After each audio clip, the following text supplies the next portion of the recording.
there were lots of requests to do NIV, and today we'll try to cover up something about NIV and some MCQs as well from the other topics like sepsis, head injury, advanced life support, and trauma.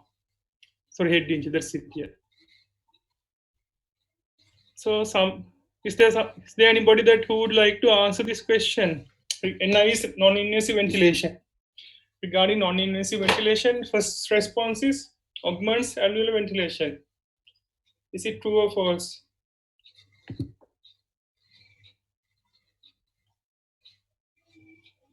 Anybody?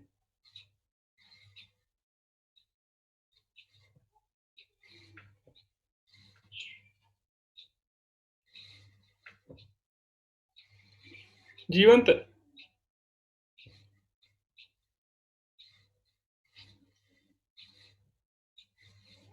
It's true. Why? How does it augment alveolar ventilation?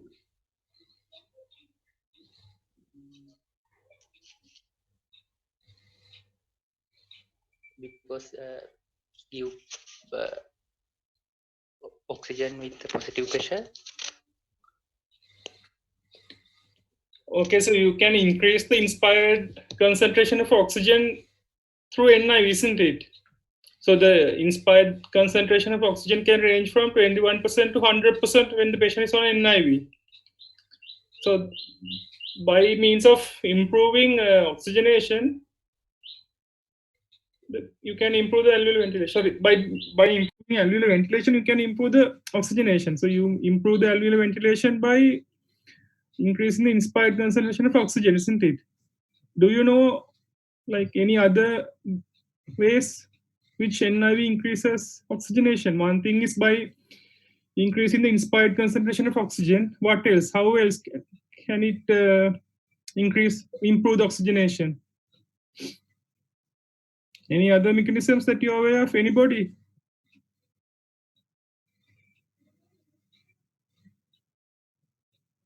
If fluid accumulate in the alveolar space due to positive pressure, they push back to capillaries and because of the positive pressure generated, it can get rid of the excessive fluid inside the alveolus. What else?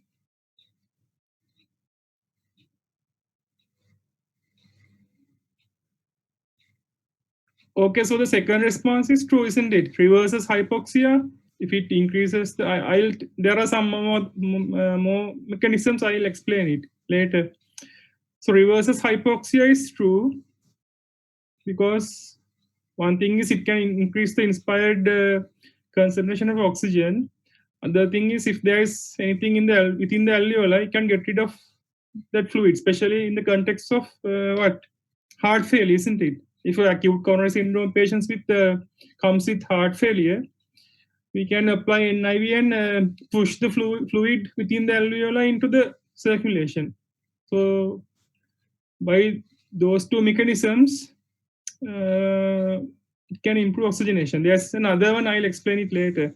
So how does it reverse hypercarbia? Padula, are you there? Padula, okay, anybody? Can somebody explain why NIV or how NIV reverses hypercarbia? Or does it reverse hypercarbia or it doesn't reverse hypercarbia? What can you tell about this? NIV, we can change the rate by increasing the rate. We can. So we can actually NIVs in most of the instances use in patients who are breathing spontaneously, isn't it?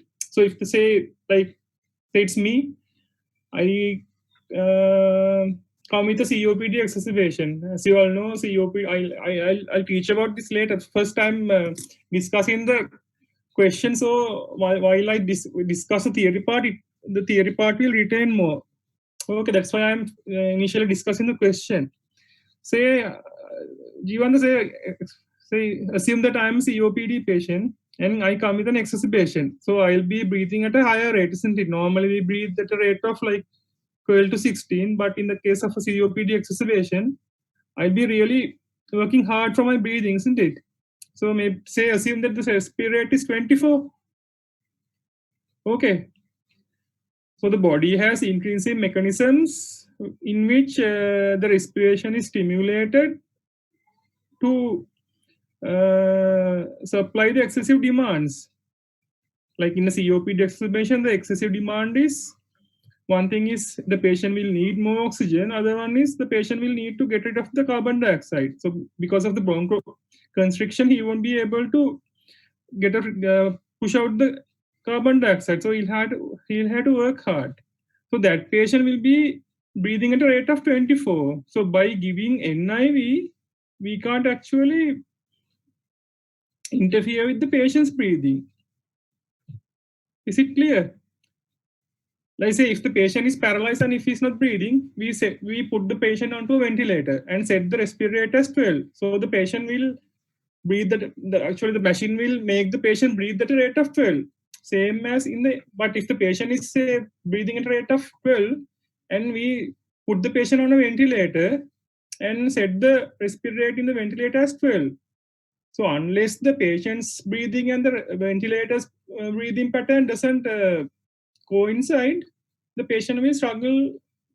He will like struggle with the ventilator. Sometimes when the patient uh, inspires, the ventilator will be doing the opposite. The ventilator will try to expire. Or when the patient is trying to expire, the ventilator will try to deliver breath. So unless the patient is breathing, we can't tell that the ventilator or NIV will increase the patient's respiratory rate. Is it clear? Okay, sir. So unless the patient is not breathing, we can't tell that NIV will increase the respiratory rate by which it will reverse hypercarbia. So we can't tell like that. So how will it reverse hypercarbia? So there must be some mechanism, isn't it? So if the patient is breathing hard and he's trying to get rid of the CO2, but if he fails, there should be some mechanism by which NIV will reverse hypercarbia. Can you think of it?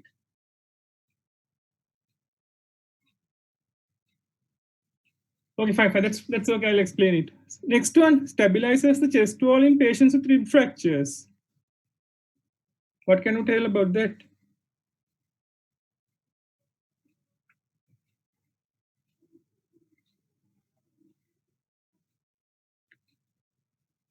Somebody else?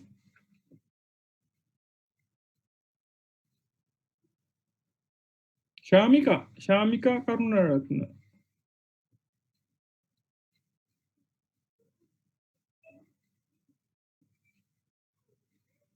Okay, sir, did not. I'll explain it. Somebody has told that he didn't understand about hypercarbia. I'll explain it again. Don't worry. Shamika, what can you tell about stabilizing the chest wall in patients with rib fractures? Any idea?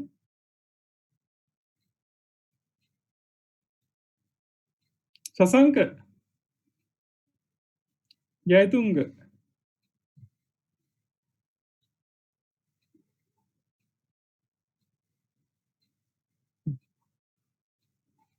There's somebody called pneumothorax as well.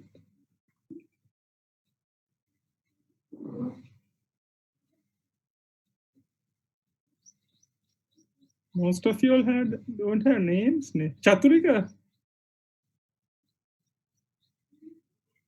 Chaturika. Does NIV stabilize the chest wall? Don't know. හිතල කියන්නේ නිකන්. මීටරේට දාලා කියන්න බෑ නිකන් හිතල බලන්න. Stabilizes the chest wall in patient with rib fracture. Say there's a patient with a flail chest. Okay. Flail chest කියන එක දන්නවනේ. So if there's a flail segment while the patient is inspiring, the flail segment will move in the opposite direction. Okay. That bit you know, Nene? Yes, sir. Okay. So in the context of a failed segment, so what do you need to do? Say if when the patient is inspiring, that means when the chest wall is going out, the failed segment will try to come in, right? So if we apply some positive pressure inside, then we can make the flare segment move in the same direction as the chest wall. Okay. So actually by applying NIV, we can then the positive pressure can act as a splint and it will stabilize the chest wall. I'll explain, don't worry. Next one, reduces left ventricular afterload. Can somebody answer that one? True. Why? Always develop the habit of like telling this is true because something like that. Always use the word because, especially in the viva, then it will look like it will impress the examiner. I NIV augments alveolar ventilation because NIV reverses hypoxia because. So NIV reduces left ventricular afterload because. Because due to NIV, it will produce the positive uh, interthoracic pressure, So and the pressure gradient between thoracic cavity and abdominal cavity will reduce.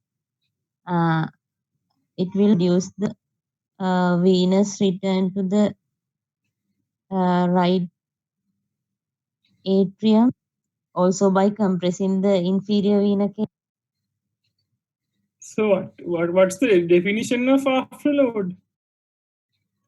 If you know what is afterload, then you can easily explain how it reduces left ventricular afterload. Like we have the misconception that afterload is related to the systolic blood pressure, isn't it? Actually, afterload is the tension generated within the left ventricular wall. So higher the left ventricular, higher the resistance against which the left ventricle has to pump, the higher will be the afterload. Okay. So I'll explain that later with the diagram. So it reduces left ventricular offload. By the same mechanism, it reduces right ventricular offload as well. Okay. So afterload is basically the tension which develops within the left ventricle or the right ventricular wall. Okay. Okay. There's another MCQ. Don't worry, I'll teach about this. So when I first discuss the MCQs, when I discuss the theory, the amount that will retain will be more. That's why I'm first discussing the MCQ. Next one, CPAP is used as a first line treatment option in asthma. මේ නම් නෑනේ අනේ ඔයගොල්ලන්ගේ මේ Samsung එක එක වනේ තියෙන බාගට බාගය Samsung.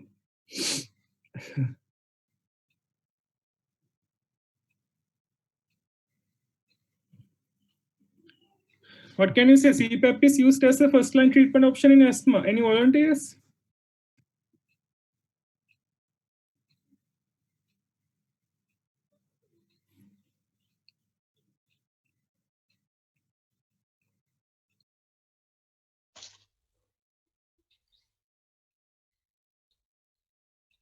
Ko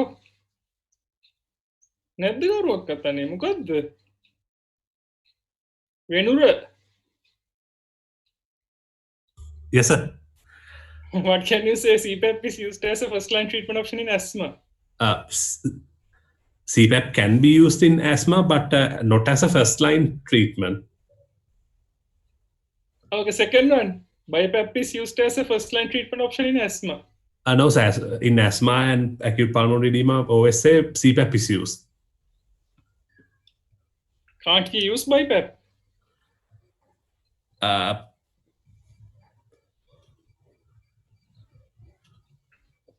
Okay, fine. Next one. BiPAP reduces the work of breathing. True. Next one. CPAP reduces the work of breathing. Yeah, true. Next one, NIV can be used in severe ARDS.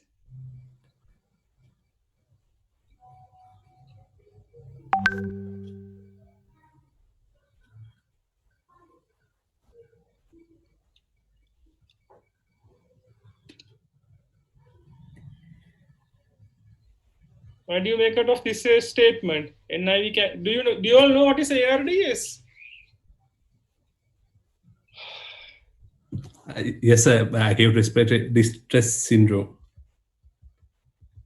Okay, so can you use NIV in severe ARDS? Okay, fine. Okay, so before talking about NIV, we have to know something about respiratory physiology. Otherwise, there is no point in talking about NIV without knowing about respiratory physiology. So I have one diagram. Just give me 1 second until I load this. Okay.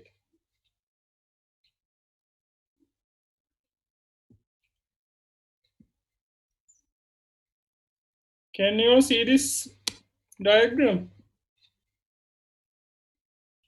Can you all see this?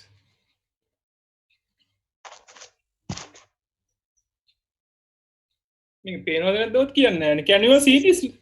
Yes, Yes, sir. sir. Okay, so when you look at this, the diagram on the left side, can somebody tell me what you can observe from this graph? You can learn how to describe a graph as well when you describe this one. Who wants to have a go?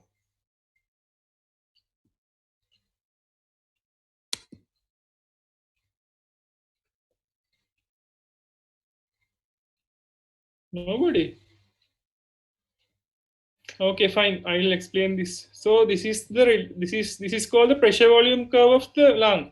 So on the x-axis you have the intrapleural pressure, and in the y-axis you have the lung volume. Okay.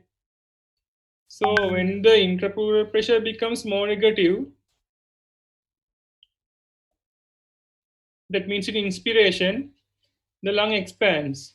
Okay, so this is the curve responsive. This is the curve in which I am taking the cursor responsible for which shows inspiration, and the other curve is the curve which shows expiration. Okay, I hope that it is clear. So when if you look at the y-axis, inspiration starts from the residual volume. So if you and me breathe after a maximum expiration, there will be some air left in the lung, right? So that's the residual volume. So they don't get the idea that this curve shows normal inspiration and expiration. So this is somewhere we start from the residual volume.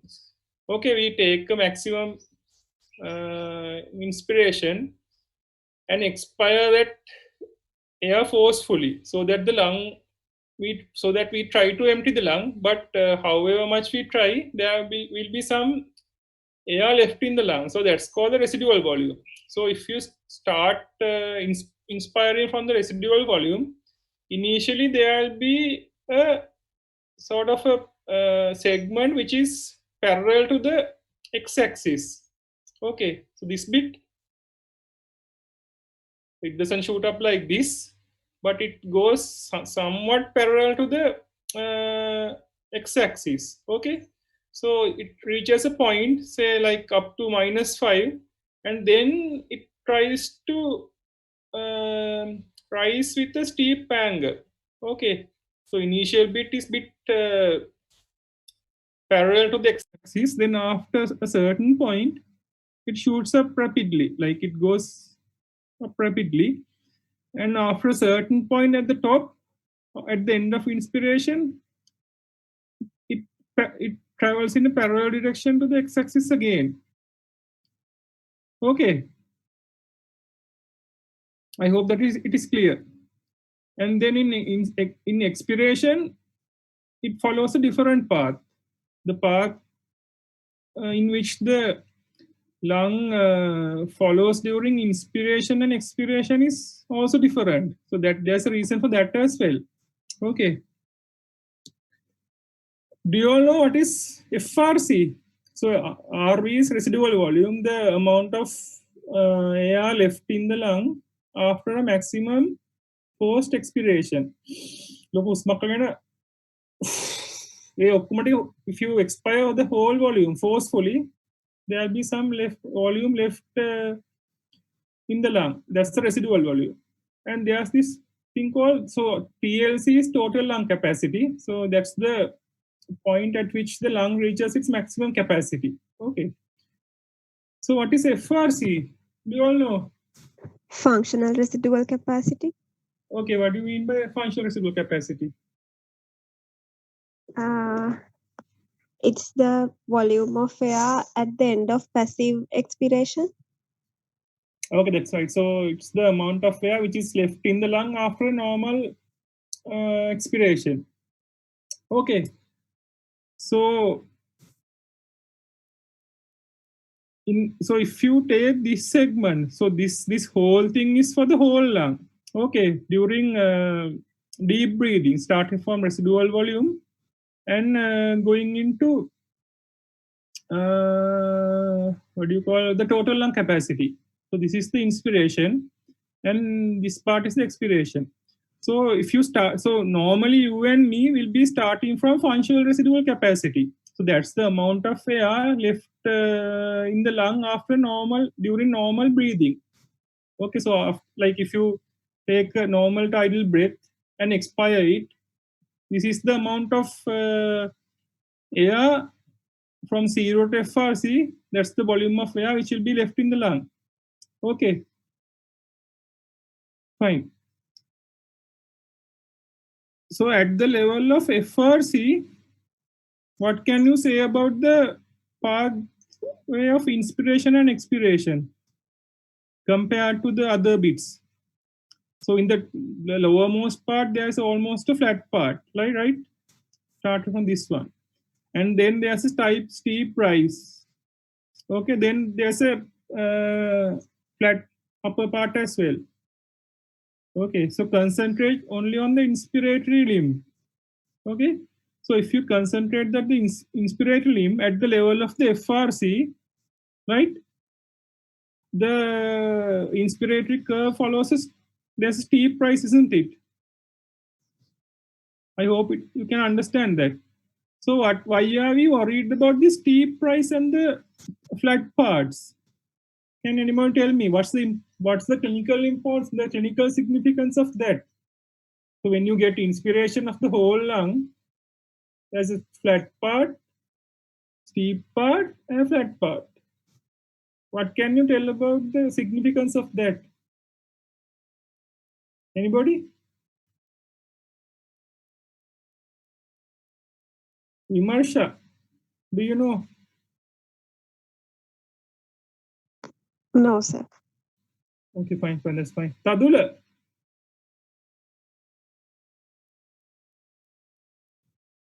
Sir. Tadula, Sir. What's the importance of the flat part, the steep part, and the flat upper part? What can you make out of it?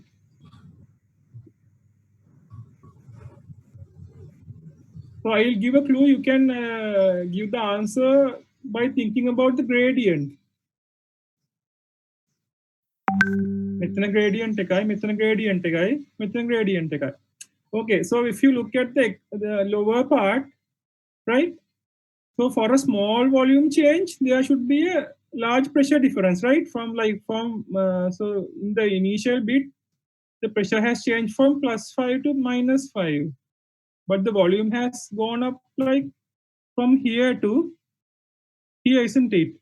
So this is the volume the lung has achieved by in the lower part when the pressure changed from +5 to -5. Okay, but when it changes from -5, okay, to -10, Okay, another 5. So initial 10, the volume change was this much. Only a little volume change. I expect that volume change again. Expect the volume, there's no volume change. Okay. But look at this part from -5 to -10. X එක යනවා මෙහෙ පැත්තට යනවා මේක broom වලට යනවා. දැක්කනේ? ලොකු change එකක් වෙලා.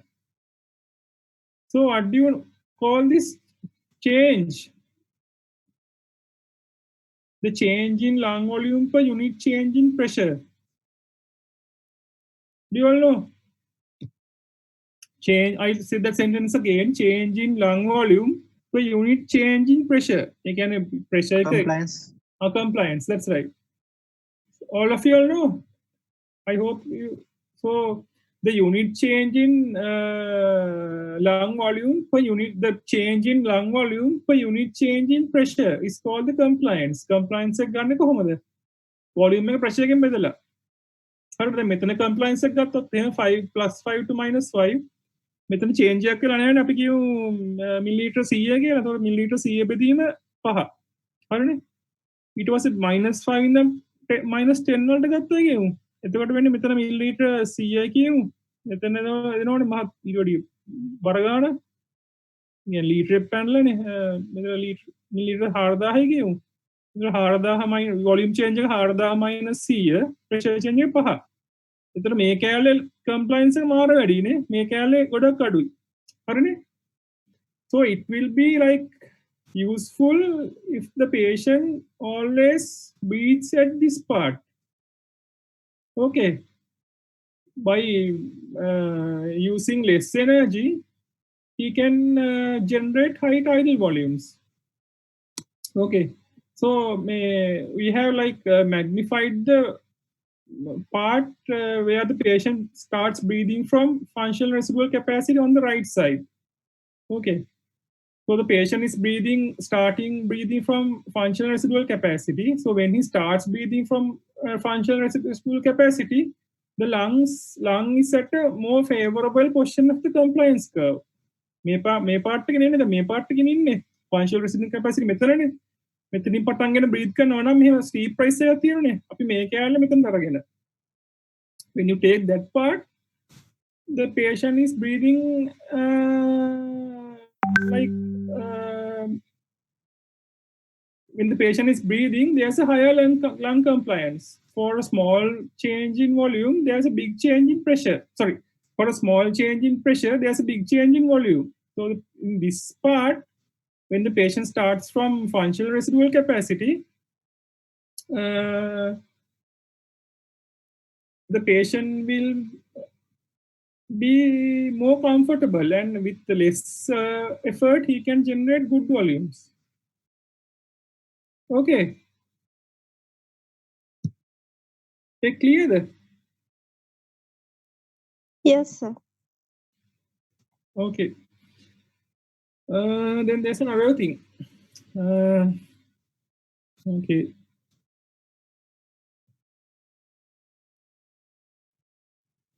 Fine. So when you take the inspiratory part,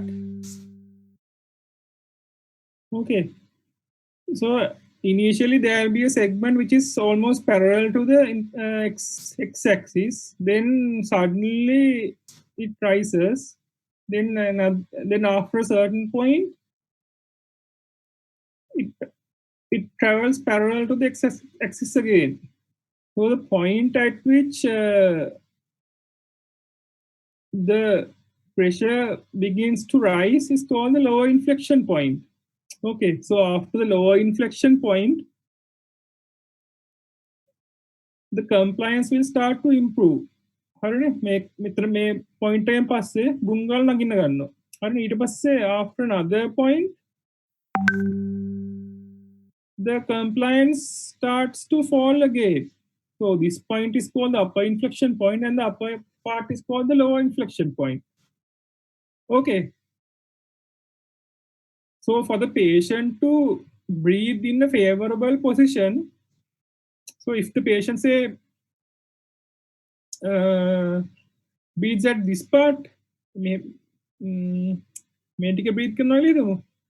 Then the patient will have to work hard, isn't it? So if there is some mechanism to bring this upper inflection, the lower inflection point to a favorable part of the inspiratory curve, that will help the patient, isn't it? So by applying CPAP, by applying external pressure, what we do is we bring this low inflection point towards the right to this pair. Say, for example, assume that it's here. Then what we do by applying CPAP is we push the low inflection point towards the right side. By doing that, we bring the inspiratory limb to a more favorable position in the compliance curve. So that's the importance of using CPAP. තේරුණාද? පොඩ්ඩක් ප්‍රශ්නයක් තියෙන කියලා දෙන්න.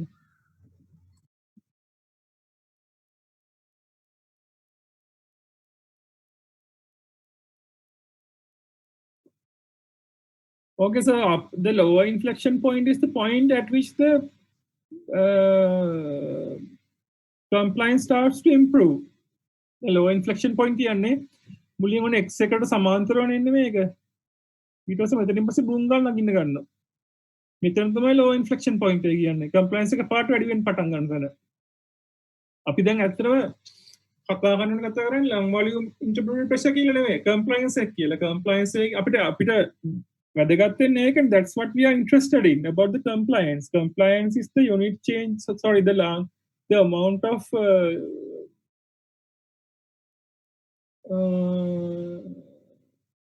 volume generated by a unit change in pressure. ඒකනේ අපිට වැදගත්. ඉතින් අඩු pressure එකකින් ලොකු volume එකක් generate කරගන්න පුළුවන්. ඒකනේ වැදගත්. ඒක නිසා හැමතිස්සෙම බලන්නේ මේ compliance curve එකේ favorable position එකේ ඉන්න එක. හරිනේ? ඒතර වම් පැත්තට නේද පොයින්ට් එක ගන්න ඕනේ. ඒ කියන්නේ අඩු ප්‍රෙෂර් එක තියෙන පැත්තට නේද උඩ ගන්න ඕනේ. දකුණු පැත්තට නෙවෙයිනේ. නෑ patient මෙතන කියමු මේ ටික breathe කරනවා කියමු. දැන් මෙතනින් තමයි patient එක normal breathing පටන් ගන්නවා කියමු. හරි දැන් මොකක් හරි දැන් මෙතන FRC තිබුණා කියමු. මේක මතක් කරන්න. හරි? මෙතන තමයි FRC තියෙන්නේ ඔන්න. හරිද? මේ FRC කියන්නේ මේක මතක් කරන්නකෝ. මෙතන FRC තියෙනවා කියලා හිතන්න. මෙතන FRC තියෙනවා. හරි මෙතන රෙසිඩුවල් වල නෙවෙයි මෙතන FRC තියෙන්නේ. එහෙම හිතන්නකෝ. හරිද? හරි. එතකොට patient breathe කරනකොට දැන් එහෙම හිතලා මෙහෙම ඇවිල්ලා මෙහෙම එනවා ඔන්න මේක අඳින්න ගන්නෑ. ඔක තමයි මෙතන මේක ගන්න එක වැඩි පොඩේ මම මේකක් අඳින්න.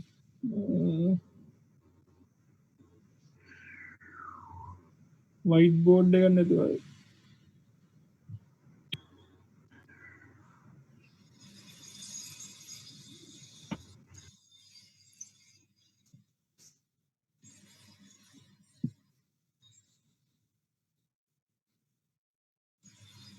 white board එක පේනවද?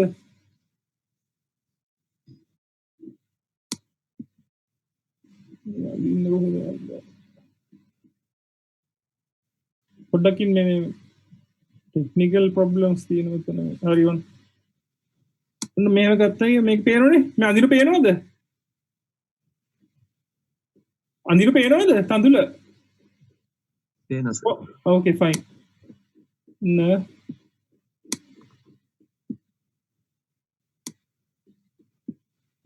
මෙතන volume මෙතන pressure. හරි? මේක FRC.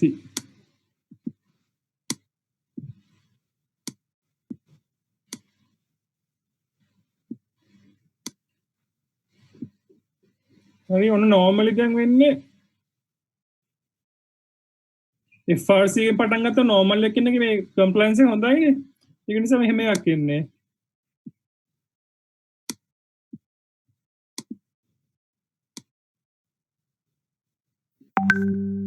හරිනේ? Here so say example for some reason there is atelectasis. Take a post-op patient who has undergone general anesthesia. So his FRC will be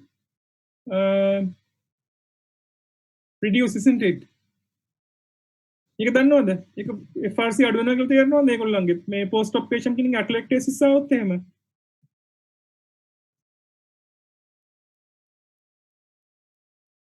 හරිද? එහෙම එක්කෙනෙක්ගේ compliance එක අඩු වෙලා අර විදියට එන්නේ. දැන් මේ FRC එකෙන් breathe කරනකොට සමහරවිට මේ ටික flat වෙන්න පුළුවන්. flat වෙලා උඩට ගිහිල්ලා ආයෙත් ඔහම ඇවිල්ලා ඔහම වෙන්න පුළුවන්. හරිද? මේ ටික අර මුල ටික යන්න පුළුවන් x එකට parallel. එතකොට CPAP එකක් දාලා කරන්නේ එළියෙන් pressure දාගෙන මෙතනින් තියෙන point එක මෙතනට ගන්නවා. මෙතනට. එතකොට patient breathe කරන්න පටන් ගන්න මේ favorable position එක. අර pressure එක වැඩි වෙච්ච හින්දා. එතකොට මෙතනින් පටන් ගන්න. Patient will start breathing from this point. හරි මෙතන මෙතන තිබිච්ච point එක මෙතන තිබිච්ච sorry මේක පේන්නේ නැහනේ.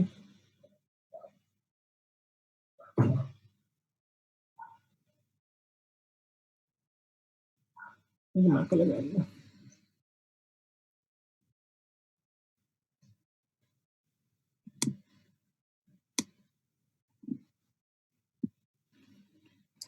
Did you understand? I'll explain it again. Did you understand the concept of low inflection point? Is it clear up to that? Yes. So then say if the patient's starting point is like flat, then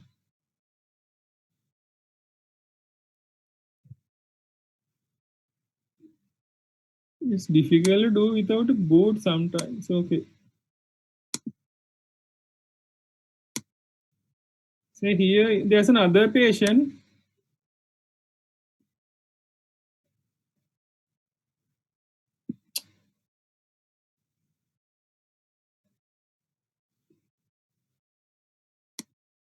So initially he starts to breathe, but there's less volume change. So initially it will be parallel to the x-axis. So at some point, then it will rise again.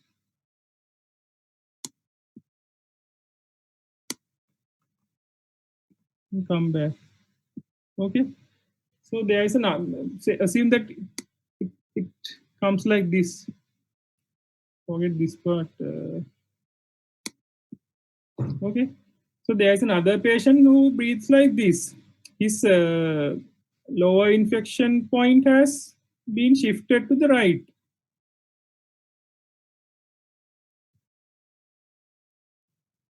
Okay. Oh, sir. දැන් අපි කරන්නේ positive pressure එකක් දෙන එක. හරිනේ? Positive pressure එකක් දීලා patient ගේ point pressure දැන් normally low inflection point එක මෙතන නම් තියෙන්නේ positive pressure එකක් දුන්නොත් මෙහාට ගන්න පුළුවන් තරම්. එතකොට patient ගේ no breathing අර compliance එක මේ maximum compliance එක තියෙන එකට එනවා. දැන් මෙතන තිබුණා නම් සර් මේ පොඩ මේ ඕක දැන් සර් කියන්න හදන්නේ කියන්නේ අපි ඇතුළට පොසිටිව් ප්‍රෙෂර් එකක් දීලා ඉන්ට්‍රාප්ලූරල් ප්‍රෙෂර් එක ඒ පේෂන්ට්ගේ ඔය ලෝවර් පොයින්ට් එකට ගෙනවා කියන එකද? නෑ ඉන්ට්‍රාප්ලූරල් ප්‍රෙෂර් එක නෙවෙයි. දැන් අපි දැන් ඇත්තටම මෙතන ඉන්ට්‍රාප්ලූරල් ප්‍රෙෂර් එක නෙගටිව් වෙන්නනේ මේ ලං එක expand වෙන්නේ. ඇත්තටම ලං එක expand වෙන්න අවශ්‍ය pressure එක එන්නේ alveolar pressure එක intrapleural pressure එක අතර වෙනස. එහෙමනේ. එතකොට alveolar එක distant වෙන්නේ. Have this same for the alveolus distant there should be a pressure difference. So it's true that when the intrapleural pressure become negative that the alveolar expands, but actually the expanding pressure is the difference between the alveolar pressure and the intrapleural pressure. So by applying CPAP, what we do is we increase the alveolar pressure. So ultimately, the intrapleural pressure also increases, and the pressure difference will be less. ඒක තේරුම් නැද්ද? ඒකෙච්චර හිතන්න එපා තේරුම් නැත්නම් if you can't understand, draw it in a paper and show it to the camera. Use anonate pen to draw. What is that? I don't actually know it.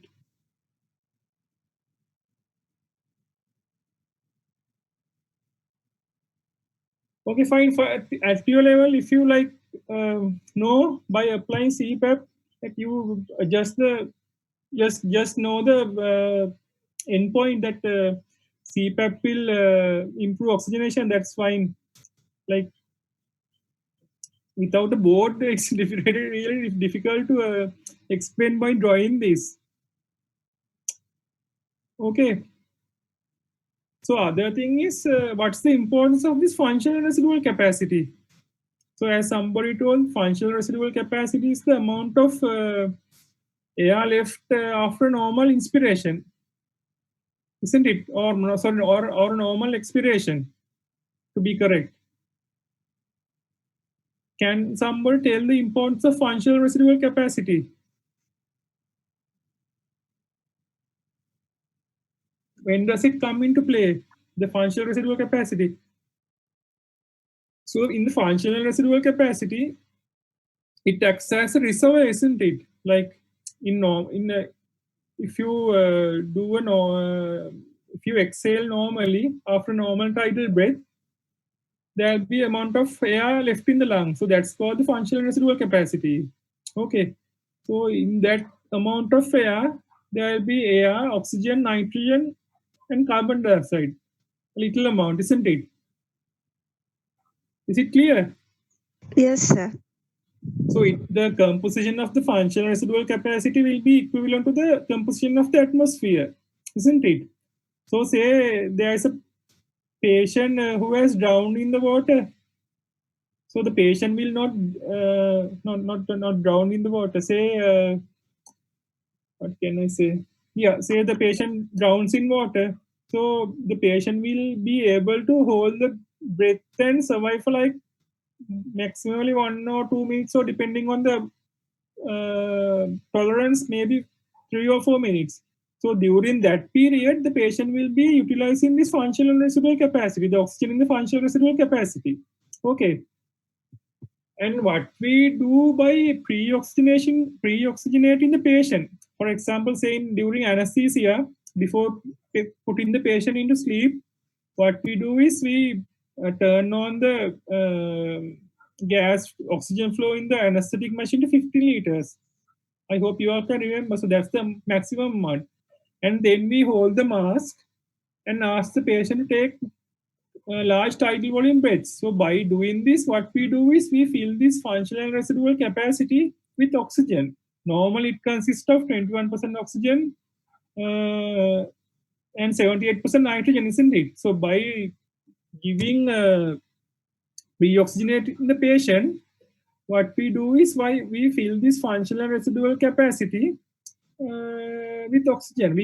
We actually denitrogenate the functional residual capacity and fill up with oxygen.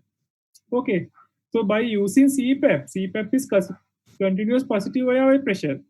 By applying oxygen under pressure, we can easily fill this functional residual capacity with oxygen by removing the nitrogen. Okay, so I'll explain the difference between CPAP and BiPAP now. I don't know whether I confused by talking about the compliance curve.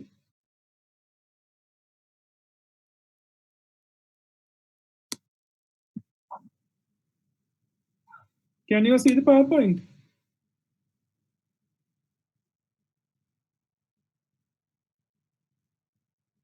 Still not, sir. No? No. No? Yes. Okay. So the lower part shows the That's a question. කලින් කියපු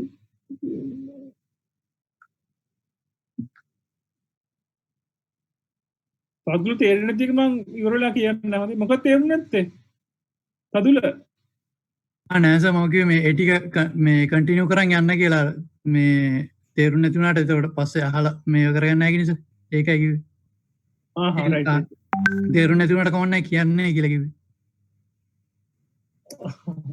නෑ ඒක එච්චර ඕනේ කම්ප්ලයින්ස් කරන මේක ඇත්තට 1D physiology වලට තියෙන්නේ එච්චර ඒක අමතක කරලා දාන්න තව පාඩම් කරන්න තියෙනෝනේ so if you know that CPAP increases oxygenation that's okay so nobody will ask what's the reason for it and nobody will ask about the compliance curve if you can't understand just forget about it it's fine okay so when you talk about CPAP and BiPAP this is the most important graph that you should know so during spontaneous breathing this is how a patient will breathe okay this is how the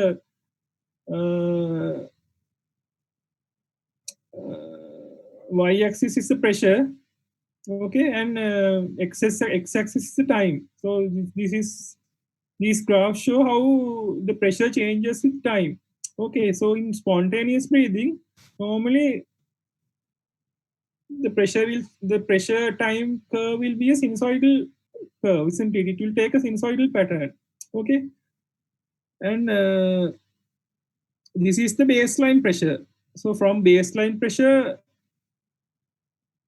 this is how the pressure will change okay during spontaneous okay so by doing CPAP what we do is we increase the baseline pressure so say normally this baseline pressure is 0 so that is 0 by applying a CPAP what we do is we increase the baseline pressure okay so PEEP is during mechanical ventilation CPAP is during spontaneous breathing so it's actually the same name applied during two modes of breathing PEEP is positive end expiratory pressure so by applying a PEEP or CPAP is during spontaneous ventilation what we do is we bring up the baseline pressure up to a certain level okay so when we bring up the baseline pressure up to a certain level the patient will be breathing at that level that this is CPAP baseline just simply this baseline pressure elevated and at an elevated baseline pressure level the patient takes normal breathing okay and during BiPAP what we do is in addition to this PEEP or CPAP we apply another thing called pressure support so we apply additional pressure okay so at expiration this is expiration the patient's baseline pressure will be elevated compared to normal breathing and from expiration because of this pressure support this upper part is a pressure support so the machine or the ventilator will help the patient's breathing by generating additional positive pressure so by this pressure support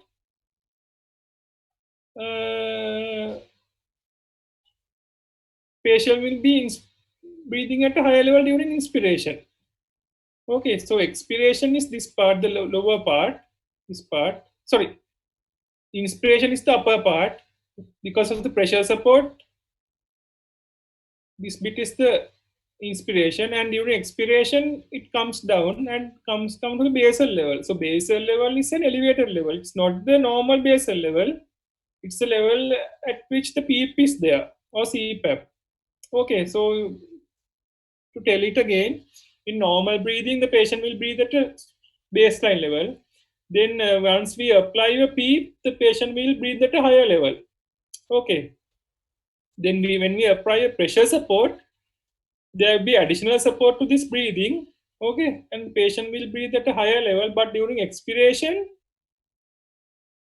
the pressure will come to the baseline but it's not the normal baseline it's a elevated baseline because of the CPAP okay so by applying this PEEP or CPAP what we do is we collapse by applying additional pressure we collapse the alveoli and basically we open up the alveoli okay say there's a post-op patient after laparotomy, and because of the pain and splinting of the diaphragm from the abdomen, splinting of the diaphragm from the abdominal contents, will eventually lead to basal atelectasis. It will compress the alveoli at the bottom of the lung. So by applying a CPAP, what we can do is we can elevate the baseline pressure and open up those collapsed alveoli. Okay. And the other thing is, by applying a pressure support, what we do is we help the patient's breathing. Like we help the patient inspiration. So by applying this pressure support in BiPAP, in addition to the CPAP, what we do is we help the patient's inspiration. Like Sir, is it inspiration or expiration? Inspiration. Why do patients need additional support in inspiration? I thought it was for expiration. No. So for example, say there's a COPD patient. So there's a COPD patient and comes after acute exacerbation. Okay. So the patient will get an acute exacerbation mainly because of the ongoing bronchoconstriction, isn't it? Okay. So the patient's carbon dioxide will accumulate ultimately because of the bronchoconstriction, and then patient will have to augment the ventilation to get rid of the excessive carbon dioxide. So for that, the patient will increase his respiratory rate and try to get rid of the excessive carbon dioxide. So because of the ongoing bronchoconstriction, he won't be able to generate adequate volumes, and ultimately he will get exhausted. So in that case, by applying a pressure support, what we do is we'll be helping the patient's inspiration, and it will help to reduce the work of breathing. Okay. So basically speaking, if the problem is in the oxygenation, what we can do is we can apply CPAP. Okay, and mainly we can give a higher concentration of inspired oxygen, and we can open up the collapsed alveoli. Okay. And the other thing is, by applying CPAP, it will reduce the work of breathing. You will wonder how it reduces the work of breathing. It does it by shifting the upper inflection point to the right side. So the compliance curve will be in a more favorable position, like in the steep part. That's how CPAP reduces work of breathing. But if you can't understand the compliance curve, it's fine. Just remember that CPAP reduces work of breathing as well. You might wonder how it does. But in case of BiPAP, it has the effects of CPAP. So it will improve oxygenation, and it will bring the low inflection point to a favorable position of the compliance curve into steep part. In addition, because it gets additional pressure, additional support during inspiration. Okay. It will improve ventilation. So by improving ventilation, what will be the end result? It will improve carbon dioxide clearance, isn't it? So that's how BiPAP is more important with regard to carbon dioxide clearance, because of this additional support in inspiration. Actually, it augments inspiration by helping the patient for inspiring, and by that it reduces the work of breathing. Like say there's a patient with like the same patient, a COPD, he breathe, exhaust because the respiratory muscles can't work properly. So by giving the pressure support, it helps the respiratory muscles. Basically, it unloads the respiratory muscles and helps up to clear the carbon dioxide. Is it clear? Okay. So BiPAP is in CPAP. Somebody has asked to explain BiPAP again. So in CPAP, what happens is you elevate the baseline pressure. But in BiPAP, what you do is the baseline pressure is elevated by applying a PEEP. Okay. And on top of the PEEP, there's additional pressure support. Okay. So inspiration, when the inspiration. So additional pressure support කියන එක පොඩ්ඩක් පැහැදිලි කරනවද? ඒක මොකද අදහස් කරන්න කියන එක තේරෙන්නේ නැහැ. additional pressure support කියන එක. දැන් ඔන්න මම හුස්මක් ගන්නවා. කලවා හුස්මක් ගන්න. හුස්ම ඇතුළට ගන්න. හුස්ම ඇතුළට ගන්නකෝ. ගත්තද? ඔව්. දැන් ඒ හුස්ම ගන්න මොකද එෆර්ට් එකක් දානෝනේ. ඔව්. ඒ එෆර්ට් එක දාන එක ඕකට මාස් එකක් දාලා එළියෙන් තව ප්‍රෙෂර් එකක් දෙනවා. එතකොට ඔය දාන එෆර්ට් එක අඩු වෙනවනේ අර ප්‍රෙෂර් එක දාන ප්‍රෙෂර් එක දෙන හින්දා. ඔව්. ඒක තමයි ප්‍රෙෂර් සපෝට් එක කියන්නේ. ප්‍රෙෂර් එළියෙන් ප්‍රෙෂර් එකක් එහෙම නැතුව ප්‍රෙෂර් එක වැඩි කරනවා කියන එක නෙමෙයිනේ. ප්‍රෙෂර් සපෝට් ප්‍රෙෂර් එක වැඩි කරනවා කියන්නේ ප්‍රෙෂර් සපෝට් කියන එක අදහස් වෙන්නේ ඒකනේ. හරියට. එතකොට ඉන්ස්පිරේෂන් එකේ අන්තිමටම මේ ප්‍රෙෂර් එක තියෙන උඩ ලෙවල් එක මෙතන.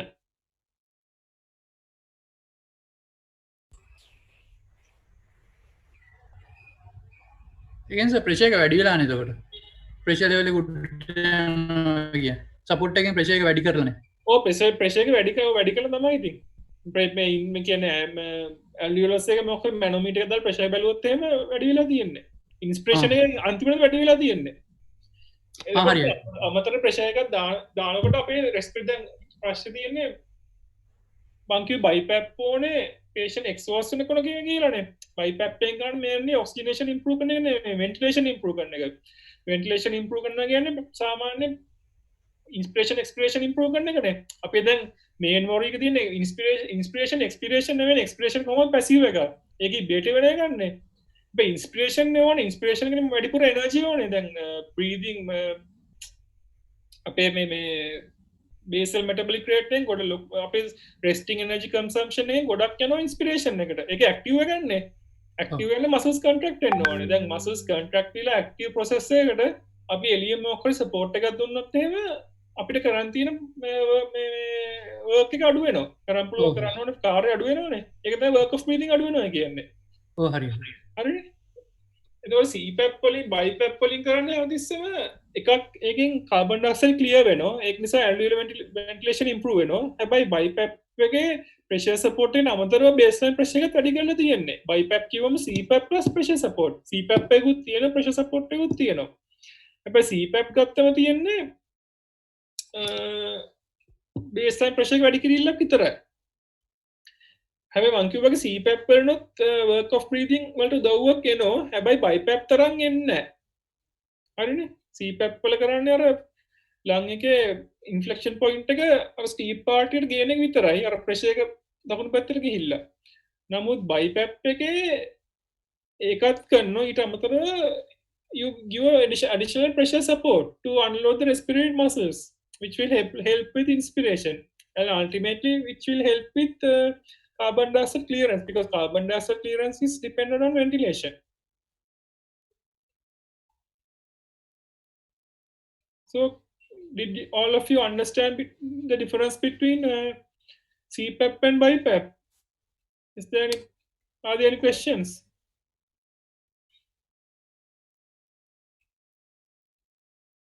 Is it clear?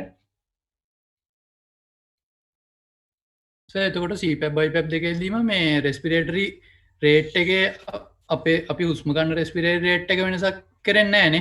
නෑ. අපි දැන් ඔන්න දැන් patient කෙනෙක් ඉන්නවා කියමු මොකක් හරි COPD එකෙන්ම ගමු. COPD patient කෙනෙක් ඉන්නවා breathe කරලා exhaust වෙලා breathing අඩු වෙන යනවා. patient breathe කරන respirate එක 8කින් විතර. හැබැයි ඒකත් එක්ක NIV එකක් දැම්මොත් එහෙම BiPAP එකක් දැම්මොත් එහෙම අපේ BiPAP එක rate එක දාන්න පුළුවන් 16 කියලා. මොකද set rate එකක් අපිට BiPAP එක set කරන්න පුළුවන් අර දැන් 16 වලට අඩු වුණොත් එහෙම BiPAP එක 16 යන විදියට. අපි දැන් BiPAP එක 16 කියලා දාමු. දැම්මයි කියමු. patient 16 අඩු ගානකින් breathe කරොත් එහෙම BiPAP එකෙන් 16ක් යනකම් breaths දෙන්න කියන්නේ හදා ගන්න පුළුවන් 16 වෙනකම්. ඒ කියන්නේ artificially මේ respiratory rate එක වැඩි කරනවා. හැබැයි ගොඩක් වෙලාට කරන්නේ BiPAP CPAP දෙන්නේ spontaneous patients ලට. ගොඩක් වෙලාට spontaneous breathing වලට උදව් කරන්නේ. Okay, somebody has asked CO2 clearance only done by BiPAP or does it done by CPAP too? No, at your level like not at LEO level. BiPAP is mainly responsible for CO2 clearance.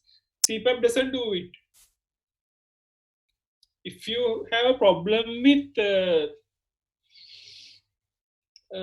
carbon dioxide clearance, always you should use BiPAP. There's no point in using CPAP as well, but CPAP will help it a bit, but it will not help to the extent of BiPAP. Because I hope that you can understand BiPAP. There's additional support during inspiration. So if there's additional support during inspiration, it will help to clear out the CO2. Okay. Yes, by increasing baseline pressure, BiPAP, CPAP will increase functional residual capacity.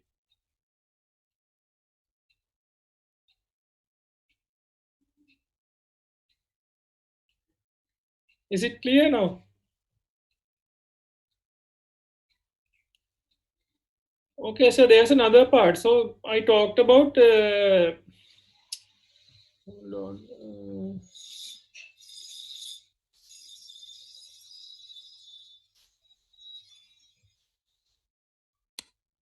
Can you see this picture? Can you see this picture? Yes. Okay. So this is the cross section of the heart. Okay. So you can see the left ventricle, left atrium,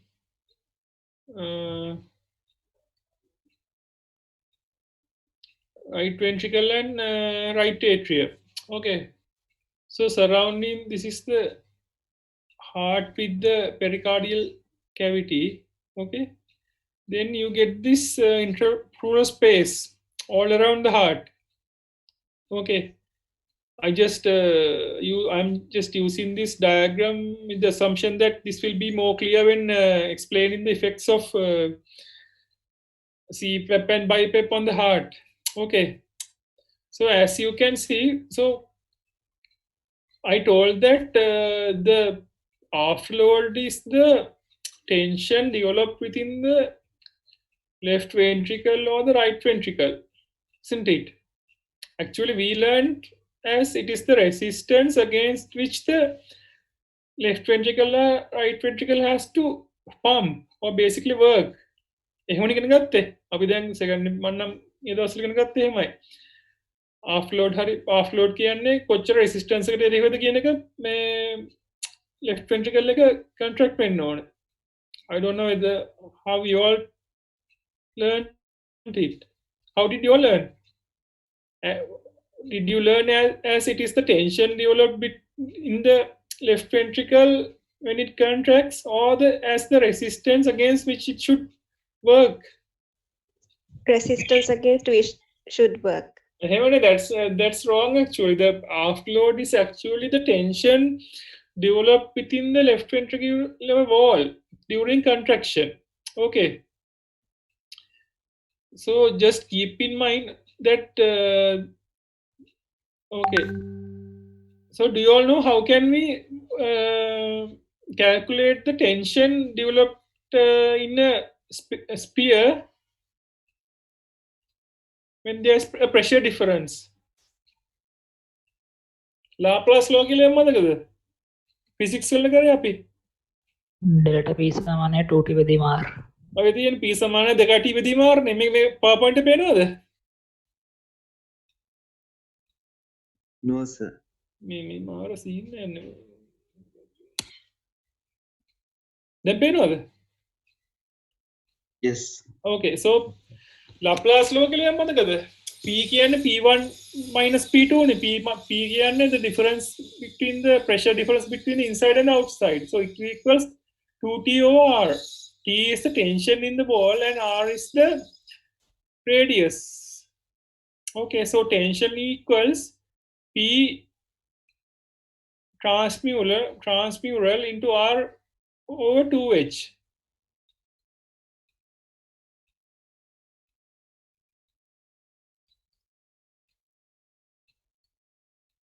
Then 2H2.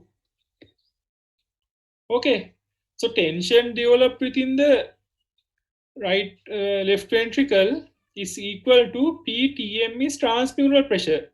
Transmural is inside minus outside. Transmural කියන්නේ mural කියන්නේ cavity එකනේ. Trans කියන්නේ දෙපැත්තනේ. So the pressure difference between the inside and the outside into radius. Okay. So 10, if the transmural, the difference between the inside and outside is higher, the what will happen to the tension? It will be higher, isn't it? Ne? So transmural pressure is with regard to the contracting left ventricle. It's the difference between the intraventricular pressure and the pleural pressure. Because in the diagram which I showed,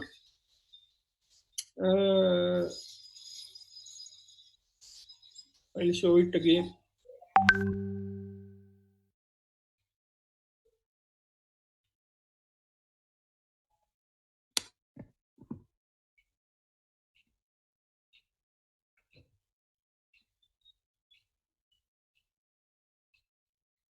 Okay. So can you see the diagram? So transmural pressure is the difference between the left ventricular cavity and the pleural space. Okay. So T equals transmural pressure into radius divided by 2, isn't it? If the transmural pressure difference is less, then the tension developed within the left ventricle wall be less, isn't it? Harine?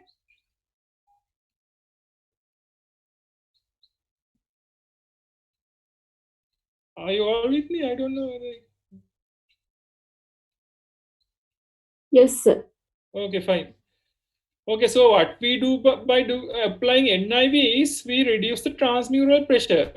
So transmural pressure is intraventricular cavity minus pleural pressure.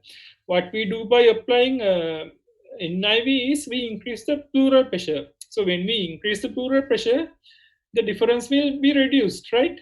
So then on left ventricular 10යි pleural pressure 0යි කියලා එක්කෙනෙක්ගේ අපි දානෝ මේක NIV එක. එතකොට left ventricle එක 10ම 10මයි. ඒක එච්ච transmit වෙන්නේ නැහැ lung එකේ ventricle එකට. pleural pressure එක 10 මේ බිඳුව තියුච්ච 5 වෙනවා. ඒක difference එක අඩු වෙනවනේ. ඒත් මේ difference එක අඩු වෙනකොට the tension developed within the ventricular wall will be less. So because the tension is basically the afterload. So if by applying NIV, by increasing the pleural pressure, you decrease the transmural pressure, and eventually you decrease the tension developed within the left ventricular wall during contraction. So ultimately it will reduce the afterload. So ultimately it will reduce the heart muscle, the amount of work the heart muscle has to do. Okay. So that's how, so the same will be applicable to the right ventricle. So that's how NIV will reduce the right ventricle or left ventricle afterload. Basically by afterload is basically the tension developed within the wall. So by reducing the tension developed within the wall, it will reduce the afterload, either right or left. Okay. Okay, coming back to the MCQs. So that's basically about NIV. NIV is you have this CPAP and BiPAP. CPAP is basically you augment the baseline pressure, and BiPAP you augment the baseline pressure plus you generate additional pressure support. So by augmenting the baseline pressure support, there are mainly one thing is it opens up the collapsed alveoli and it improves oxygenation, and it will have a little effect on work of breathing. And in case of BiPAP, it will increase the baseline pressure, improve oxygenation, open up the collapsed alveoli, and in addition, because of the pressure support applied, it will help in inspiration. By that, it will unload the respiratory muscles. So by unloading the respiratory muscles, it will reduce the work of breathing. And because of this pressure support, it will help with the inspiration and help with the clearing of carbon dioxide. Okay. Fine. And I talked about this, the mechanism of reducing left ventricular afterload and preload as well. So it happens by reduction of the transmural pressure. Okay, so by if you think about the Laplace law, you can work it out. So it will pressure applied through NIV will affect the right ventricle and left ventricle both. So by that mechanism, it will reduce the afterload. Okay. So then talking about NIV, there are 4 class 1 indications for the use of NIV. One thing is NIV can be used in pulmonary edema. So it has a mortality benefit by using in pulmonary edema. One thing is it improves oxygenation by opening up the collapsed alveoli. Another thing, it will push the fluid within the alveoli into the circulation. And it will have a effect on work of breathing as well, but not as in the case of BiPAP. Okay. So NIV is a NIV is a class 1 indication for heart failure, but mainly you use CPAP. But say there's a patient with heart failure and you do a blood gas, and if the patient's carbon dioxide is climbing from the presentation while he's in the ETU, like during the course of the stay, if the carbon dioxide is climbing, then you can think of putting BiPAP instead of using CPAP, because it will help out to clear this carbon dioxide as well. Okay. Then the other class 1 indication is of NIVs. You can use it in exacerbation of COPD. Okay. Basically, you will have to use BiPAP in the context of COPD, because it will one thing is it will improve oxygenation. Other one is main problem in COPD exacerbation is clearance of CO2, isn't it? Because of the intense bronchoconstriction.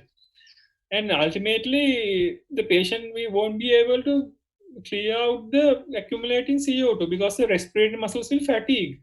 So because of that, by using NIV, specifically BiPAP, you can clear out the excessive carbon dioxide.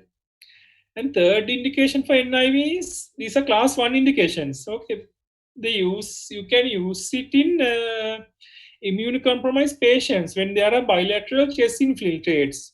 Okay, so immunocompromised patients are a category of patients where intubation would be harmful. Like if you have no other option, if the patient is like dying and in extreme hypoxia or hypercarbia, then you have to think about intubating the patient. But the problem of intubating a immunocompromised patient is the patient can die of a ventilator associated pneumonia itself, because while when you intubate, the patient can't cough, then can't clear out secretions, then patient will need sedation and will be paralyzed. So in a already immunocompromised patient, if you do like external interventions, the chance that the patient's infection risk is more.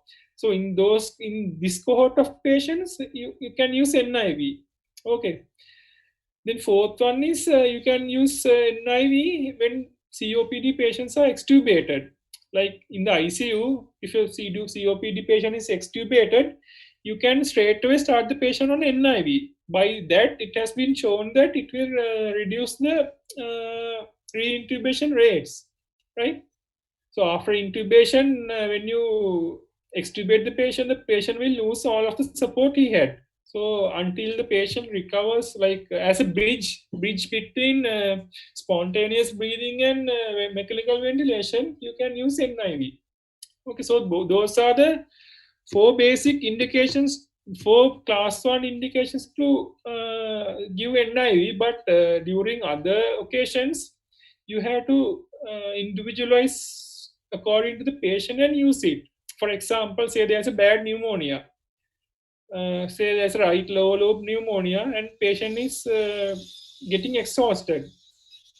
In that situation, one thing is you can use NIV until you prepare the patient for intubation, like to buy time. Say maybe say there's a patient in the ETU and the patient is really struggling with a bilateral pneumonia and we have no ICU bed. We have to create ICU bed by mobilizing another patient. For that time, it will take like 2 or 3 hours. So during like in those sort of situations where you have to buy time, when you want to buy time, you can use NIV as a temporary measure.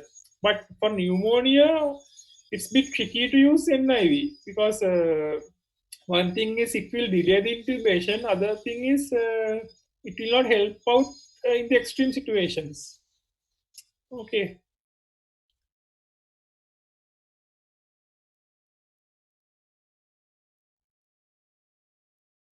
NIV, somebody has asked whether NIV is a sort of mechanical ventilation. NIV is a sort of ventilation, mechanical ventilation, but it's non-invasive.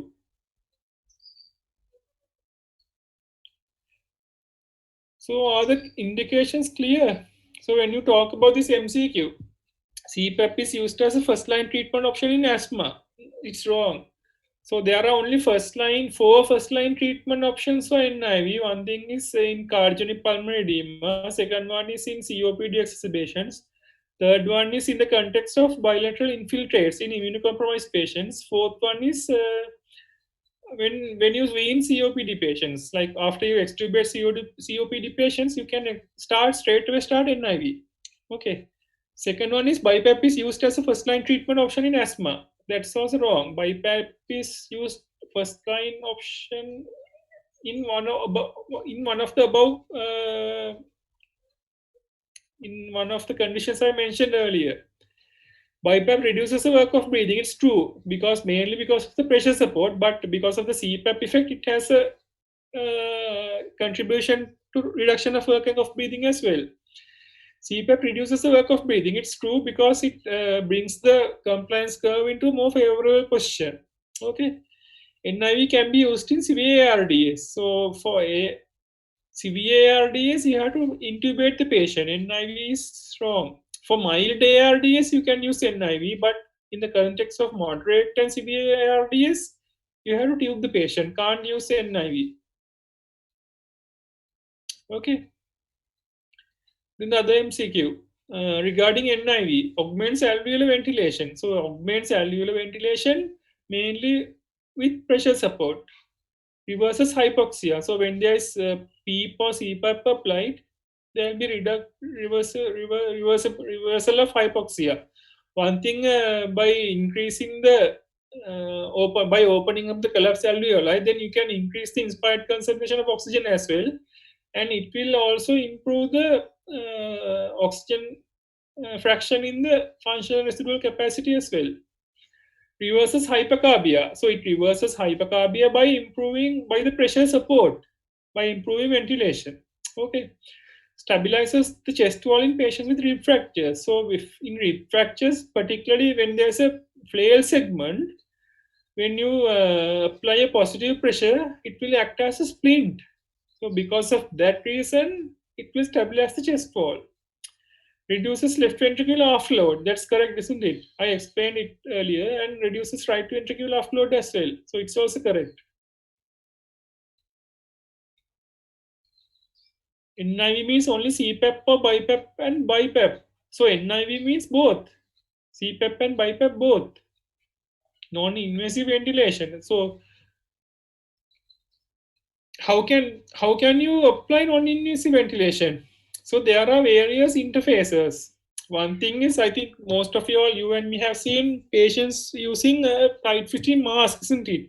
So you apply a tight fitting mask to the face, which covers the nose and mouth, and apply the positive pressure. So in addition to a tight fitting mask which covers the nose and mouth, you can use a nasal mask as well. So in the nasal mask, you apply only to the nose, which applies a positive pressure. Or else you can use a hood.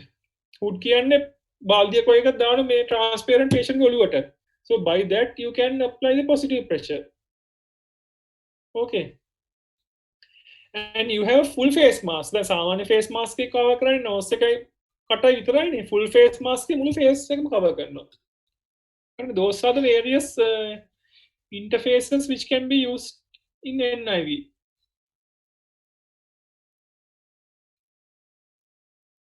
There's a question, is CPAP also a form of mechanical ventilation? Yes, it's a form of non-invasive mechanical ventilation.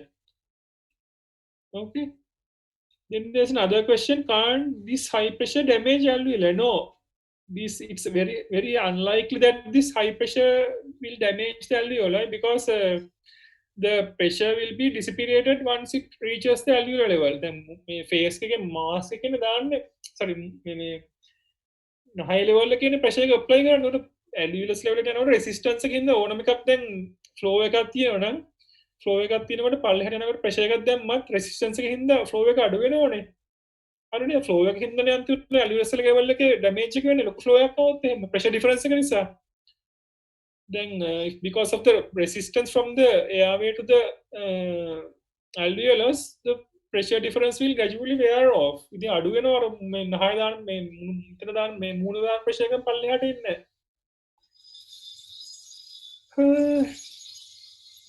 So that's that. What is the difference between NIV and high flow? NIV is high flow works basically by a very high flow. It uses flows from 40 liters to 60 liters, but it doesn't create a pressure support. But it creates a small peak because of the high flow. So you can't actually tell that NIV is same as high flow oxygen. High flow oxygen is a separate entity. Okay, then there's another question. So in BiPAP, how give additional pressure support when keep maintaining high basal pressure? පුළුවන් දැන් patient දැන් baseline එකේ ඔය දැන් හිතන්න කළ හුස්මක් ගන්න හුස්මක් අරගෙන ඒ ගන්න හුස්මද breathe කරනවා කියන්නේ ඒ වගේ තමයි BiPAP වල breathe කරන එක. දැන් for example මම කීපෙ තේරුණාද දන්නේ නැහැ. දැන් CPAP වල breathe කරනවා කියන්නේ නිකන් හුස්මක් අරගෙන පොඩි හුස්මක් අරගෙන ඊට පස්සේ ඒ හුස්මට තමයි දිගට breathe කරන්නේ. අර ලොකු يعني මේ augment pressure එක උඩ ඉතින් කරන්න පුළුවන් නේ. If you still can't understand, tell me how much pressure are we applying කියලා අහලා තියෙනවා මේ NIV වල. BiPAP වල depends on the patient. So can NIV cause hypotension? Well, there is a chance, but theoretically yes, but it's not commonly seen. So we are not worried about like if you use a very high PEEP, maybe 10 or maybe 15, then it can cause hypertension. What are the disadvantages, complications in NIV? So at what level? So shall I answer all these questions? Is it all right?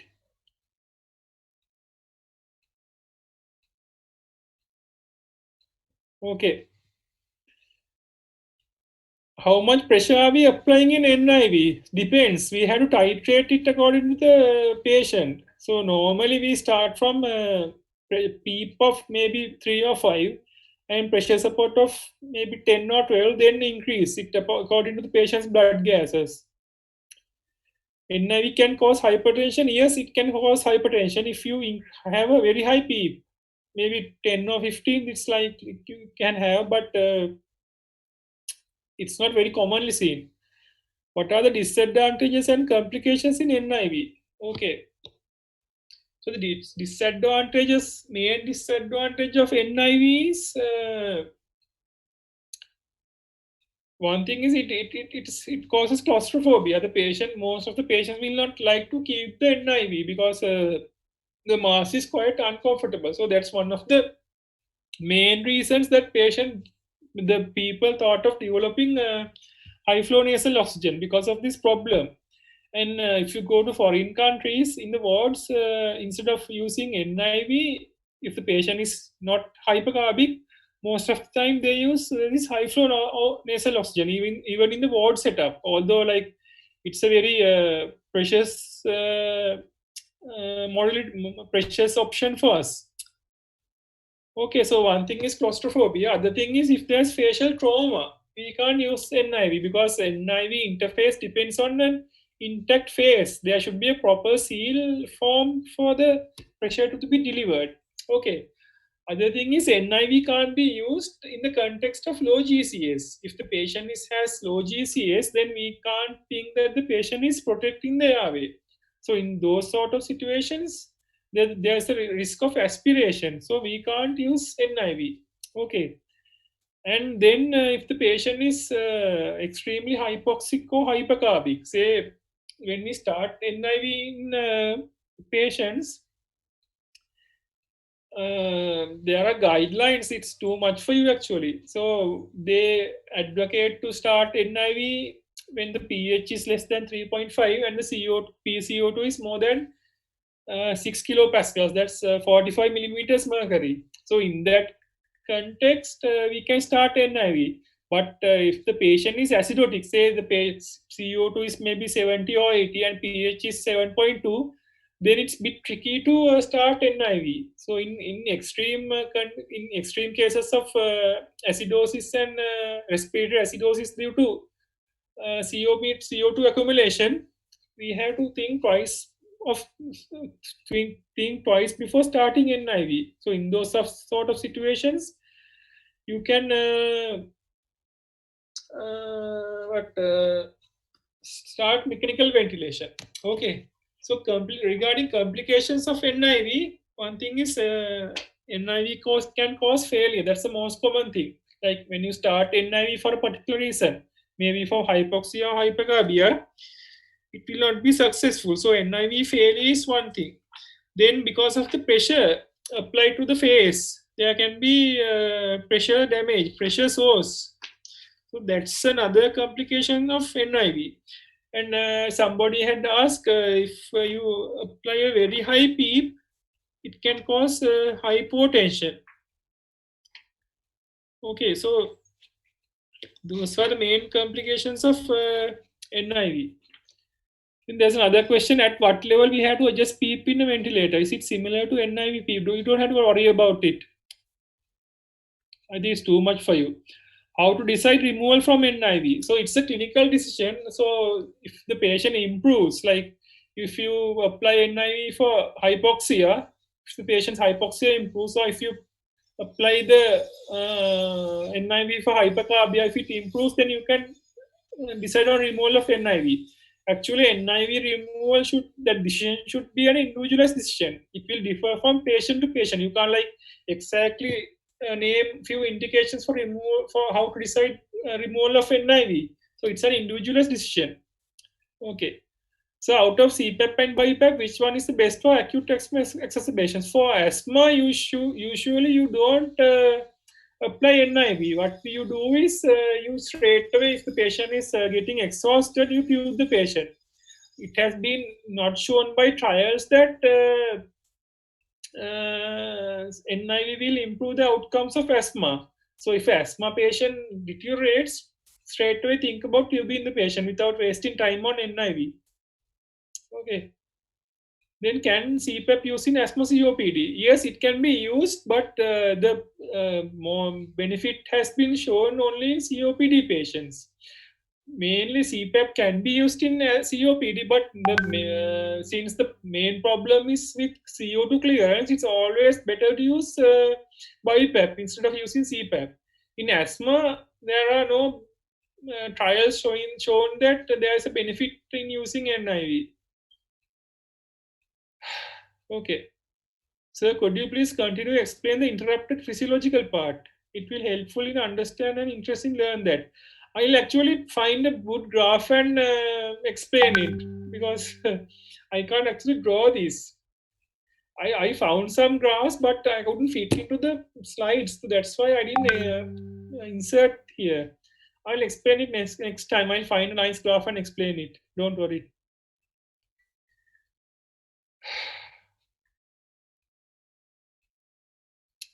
Okay. Do you want to do some more MCQ? Do you have any questions regarding NIV? We can, like, if you want, do some more MCQs for another half an hour.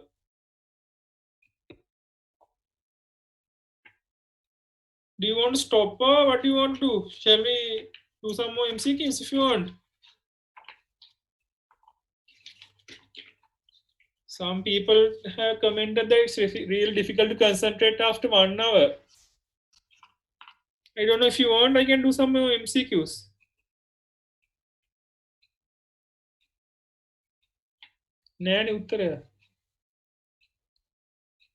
If possible, I'll quickly do some. Okay. It's possible for me, but it depends on your input. Okay. Regarding head injury, seizure prophylaxis should always be given. True or false? Head injury, seizure prophylaxis should be always given. What do you make out of that?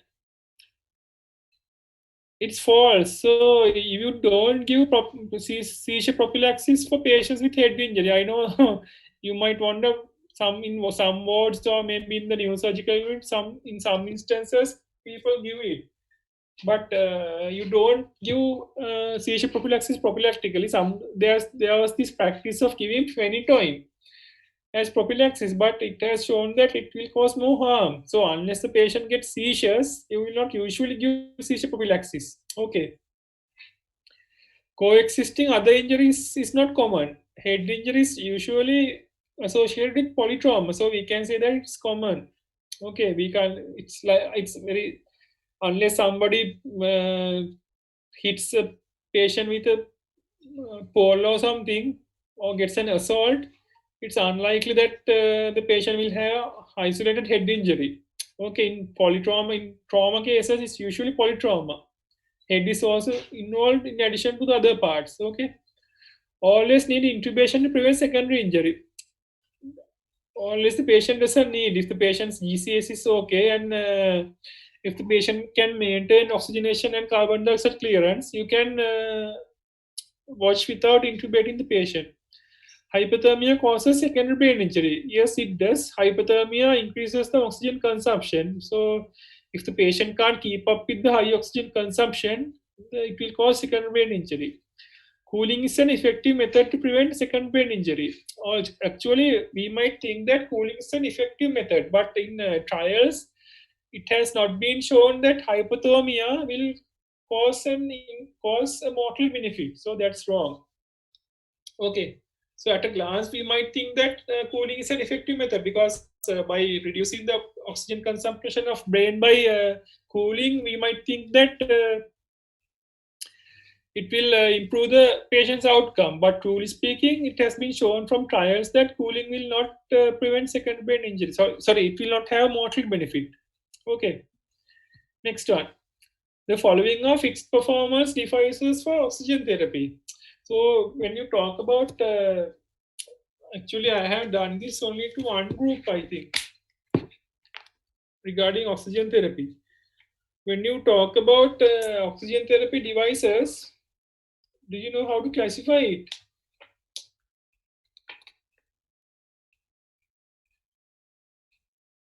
Anybody?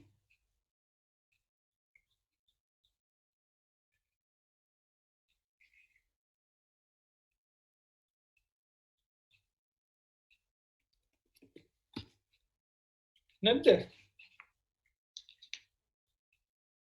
variable. So you classify it as variable performance devices, fixed performance systems, then high flow systems, then other methods. That's the classification given in OS textbook of intensive care. Okay, so variable performance systems are what? Non-sealed masks or nasal cannula. Okay, there's commonly you will see nasal cannula and the face mask or the Hudson mask, which is used in the wards. Okay, fixed performance devices are the Venturi type masks, like the mask you get in various colors. Actually, the name is a misnomer. The Venturi device is the part which is responsible for the fixed inspired concentration of oxygen. Okay, it's fixed to the mask. Okay, so Venturi mask, then you have the anesthetic breathing circuits. By using anesthetic breathing circuits, you can give a fixed amount of inspired concentration of oxygen. Then the other one is the self-inflating bag valve mask, the Ambuecker. Already. Then you have the high flow systems. In the high flow systems, you have this high flow nasal cannula, and then you can think about positive pressure devices, which uses non-invasive ventilation. Okay. Then the other methods are what? Like ECMO, which you use to directly oxygenate the blood. Okay, so nasal cannula fixed performance is false. Simple face mask fixed performance false. It both are variable performance devices. Venturi mask is a variable performance false. It's a fixed performance. Self-inflating bag is a fixed performance. Anesthetic breathing system is a fixed performance. Okay. Next one. QSOFA is used to. Can somebody answer if you don't mind?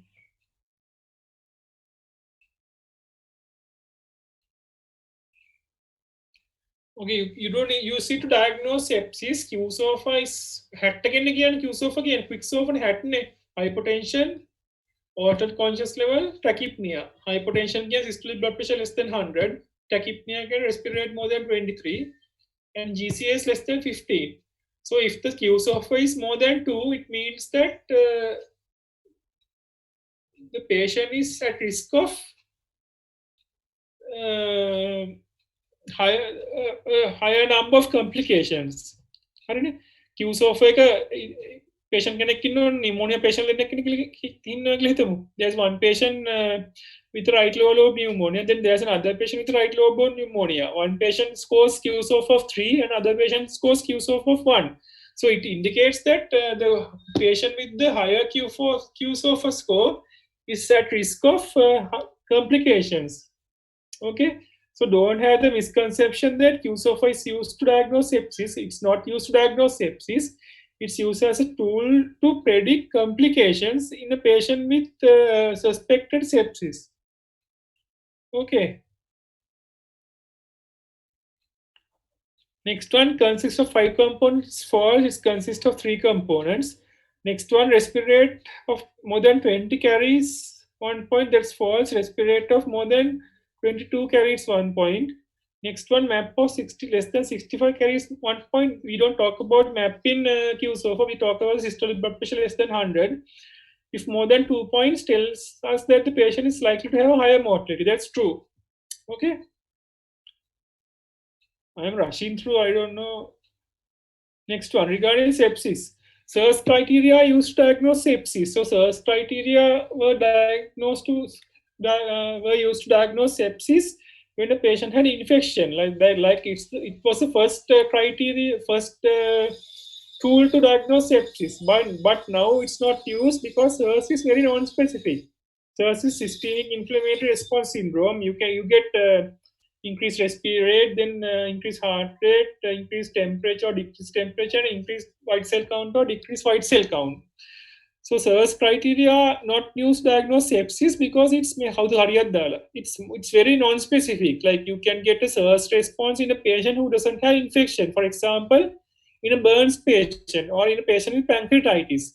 So SIRS is the physiological response to trauma which is mounted by the body. So it doesn't necessarily mean that the patient is having sepsis if the patient is having a SIRS response. Okay.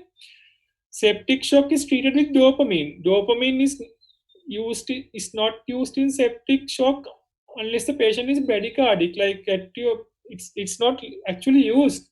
So the problem with septic shock is there is intense vasodilatation. So if there's intense vasodilatation which carries a relative hypovolemia, our aim should be to treat the relative hypovolemia by vasoconstriction. For that, we use noradrenaline. Dobutamine has no place in septic shock. That's wrong. Dobutamine is a positive inotrope. So positive inotrope acts on the heart and increases the force of contraction. In sepsis, in addition to the vasodilatation, there will be depression of the myocardium, which will cause myocardial depression and reduction in contractility. For that, by using dobutamine, we can augment the contractility and improve the blood pressure. Adrenaline can be used as the first choice of vasoactive agent in septic shock. That's wrong. So first choice is NORAD. Vasopressin has no place in the treatment. Vasopressin has a place in treatment. So after using NORAD, you can use vasopressin if the NORAD requirement is gradually going up. Okay.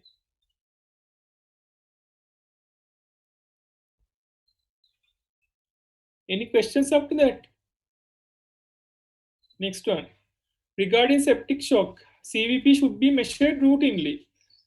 Now CVP is not measured in septic shock because CVP is not used as a guide for fluid resuscitation. CVP is actually inaccurate unless it's in the extreme value. Says a CVP of 0 or 2 might indicate that the patient is volume depleted, whereas a CVP of 19 or 20 or 21 might indicate that the patient is fluid overloaded. But the values in between doesn't indicate anything.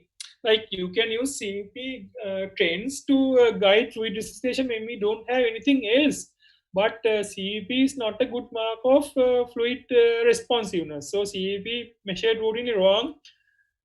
But if you go to the ICUs, like if you go to 90 ICUs out of 100 in Sri Lanka, they will be measuring CVP, and I don't know the reason for that. A CEP target of 10 to 12 should be maintained in septic shock. That's wrong. So I told that CEP is not used as a guide for volume resuscitation. Particularly, like as I told again and again, if you take 100 doctors, almost 100 will tell that CEP is used to use volume resuscitation, no as a guide for volume resuscitation. So it's wrong. CEP is not a thing which should be used for volume resuscitation. But if you don't have anything else, you can use trends to get an idea, but you should not rely on CVP for fluid resuscitation. Okay. For every patient, the MAP target should be 65. MAP target of 65 should be used for normal patient. Like if a patient has hypertension for 10 years or 20 years with a normal elevated baseline pressure, we have to target a higher MAP. So we target a higher MAP to make sure that there will be perfusion of all the vital organs, especially brain, heart, and kidney. So if you target a MAP of 65 to a patient who has long-standing hypertension, that won't be adequate. So it will hyperperfuse the organs and maybe cause acute kidney injury. Okay. And initial fluid bolus of 30 ml per kg should be given in 6 hours. So what the recommendation is to complete this in 3 hours, not in 6 hours. But it depends. 30 ml per kg, say the patient is 50 kilos. 30 ml per kg is what? 1,500 ml, right? So 1,500 ml can be given to a 20-year-old patient with a normal heart, like maybe in half an hour, 45 minutes. But say for an 80-year-old Archie, if you give 1.5 liters in 30 minutes, that will definitely push the patient into heart failure. Okay. So actually this 30 ml per kg thing, it should be individualized. You can't like always say, as in medicine, that's a rule. If there's a guideline, you can't apply that guideline to all the patients. You have to actually individualize the guideline to the patient who is in front of you. Okay. But as for a theoretical question, it's the guideline says that it should be completed in 3 hours. Lactate had snow pace is wrong. You use lactate as a guide for fluid resuscitation, and you use like the down tendering lactate as a marker of improving perfusion. Okay. Do you want to do 2 more questions? Not 2 more, 3 more. What do you think? Ready there? No, no, Hari. Okay, please stop it there then. Otherwise, it will be too much. Okay, there are a lot of requests to spinal trauma, so I'll try to do some MCQs on trauma next time. Okay, see you next time then. Please stop it there. Thank you. मैं कौन में लिया ने?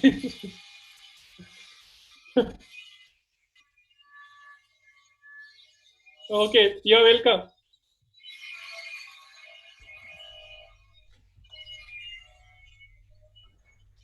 Sir, याद Yeah. Sir මේ පොඩ්ඩක් අර මේ නියුමෝනියා වලට CPAP එක වැඩක් නැහැ කිව්ව එක පොඩ්ඩක් කියන්න. Then pneumonia patient කෙනෙක් ඉන්නවා කියෝ pneumonia patient අසාධ්‍යයි. patient හුස්ම ගන්න බැරි වෙනවා, ඔක්සිජන් අඩු වෙනවා, saturation බහිනවා, carbon dioxide නගිනවා. එහෙම වෙලාවට NIV දාන එක තේරුමක් නැහැ ඇත්තටම. එහෙම වෙලාවට දාන්න ඕනේ patient tube කරන්න ඕනේ. ඕනනම් NIV දාලා අපිට නිකන් temporary මේ වෙලා පොඩ්ඩක් මේ patient පොඩ්ඩක් මේ අර කියන අල්ලන් ඉන්නවා කියලා. දැන් මැරෙන්නේ නැතුව අල්ලන් ඉන්න ඕනේ. දැන් patient ICU bed එකේ තිබුණ නැහැ හිතමු. patient ඒ වෙලාවට මේ දැන් හොඳටම අමාරු patient කෙනෙක් නම් NIV දාලා පොඩ්ඩක් අල්ලන් ඉන්න පුළුවන් මේ patient ටික මේ deteriorate වෙන්න දෙන්නේ නැතුව ICU bed එක available වෙන එක. So දැන් මේ ටියුබ් කරලා කරන එකෙන් වෙන්නේ දැන් ඔය ෆැරින්ක්ස් එක ගාව ඉඳන් පල්ලෙහාට පැසේජ් එක හදන එකනේ. එතනින් එහාට ටියුබ් මේ එකක් එන්නේ නැහැ නේද ඒකේ? මොකද්ද? දැන් මේ දැන් ටියුබ් කරන එකෙන් ඔව් දැන් ලංස් වලට මේ යවන එකනේ කරන්නේ.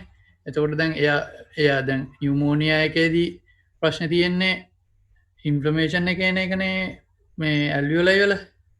ඒතැන්ගල එතකොට දැන් ටියුබ් කරන එකෙන් කෙරෙන්නේ ඇල්වියෝලයි දක්වා මේ ඔක්සිජන් යවන්න මේ එක හදල දෙන එකනේ. එතකොට දැන් මේ නියමෝනිියාවලදී මේ පැසේජ්ක ප්‍රශ්නයක් නෑනේ. ඒතන ඇල්වියෝලයි වලනේ අවුල තියෙන්නේ. එතකොට බක්කර විදියකින් දැන් ටියුබ් නොකර ටියුබ් කිරීමෙන් වෙන්නේ දැන් පැසේජ් එක දිගේ ඇල්වියෝලයි වලට දෙන එකනේ. එතකොට දැන් පාතයක අවුලක් නැත්තං මේ සීපෙප් බයිපෙප් දාල යව්වත් මේ මොකද ටියුබ් කර යවත් දෙකම එකයි අන්තිමට යන්න ඇල්වියෝලයි වලටන. හරි ඕන දැන් එක්ස්පේෂන් කෙනෙක්කින් ඔන්න අවුරුදු 40 මනුස්සයෙක් කෙනවා. patient right level of pneumonia එකක් එන්නේ. හරිනේ? එනකොට patient ගේ respirate එක 20යි. ඊට පස්සේ saturation 92යි. හරි? ගෑස් එකක් ගහනවා ඔක්සිජන් PO2 21% එක 80යි. හරිද? අහන් ඉන්නේ? තදුල අහන් ඉන්නේ? ඔව් සර්. හරි. PO2 80යි කාබන් ඩයොක්සයිඩ් එක තියෙනවා 40යි. හරිනේ දැන් මෙයාට NIV පටන් ගන්නවා. patient respirate එක 20 ඉඳලා work of breathing වැඩි කියලා හිතලා NIV පටන් ගන්නවා. හරිනේ? සර් සැචුරේෂන් එක 80යි මේ saturation එක 90යි.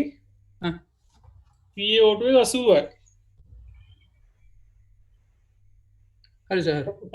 saturation 94 කියමු. PO2 එක 80ක saturation 90ක් වෙන්න දෙන්නේ නැහැ නේ. saturation 90 නම් PO2 60ට අඩු වෙන්න ඕනේ. 60ක් හරි වෙන්න ඕනේ. ඔව්. ඔක්සිජන් හිමොග්ලොබින් ඩිසෝසියේෂන් කර්ව් එක ගත්තම නේ? හරි. ඔව්. අය 94 ඊට පස්සේ NIV දානවා. NIV දාලා ටිකක් බලන් ඉන්නවා. ඊට පස්සේ NIV දාලා බලන් හිටියාම පැය දෙකක් බලනවා. පැය දෙකකින් පස්සේ බැලුවම patient respirate එක වැඩි වෙලා. respirate එක 30 වෙලා saturation 90 වෙලා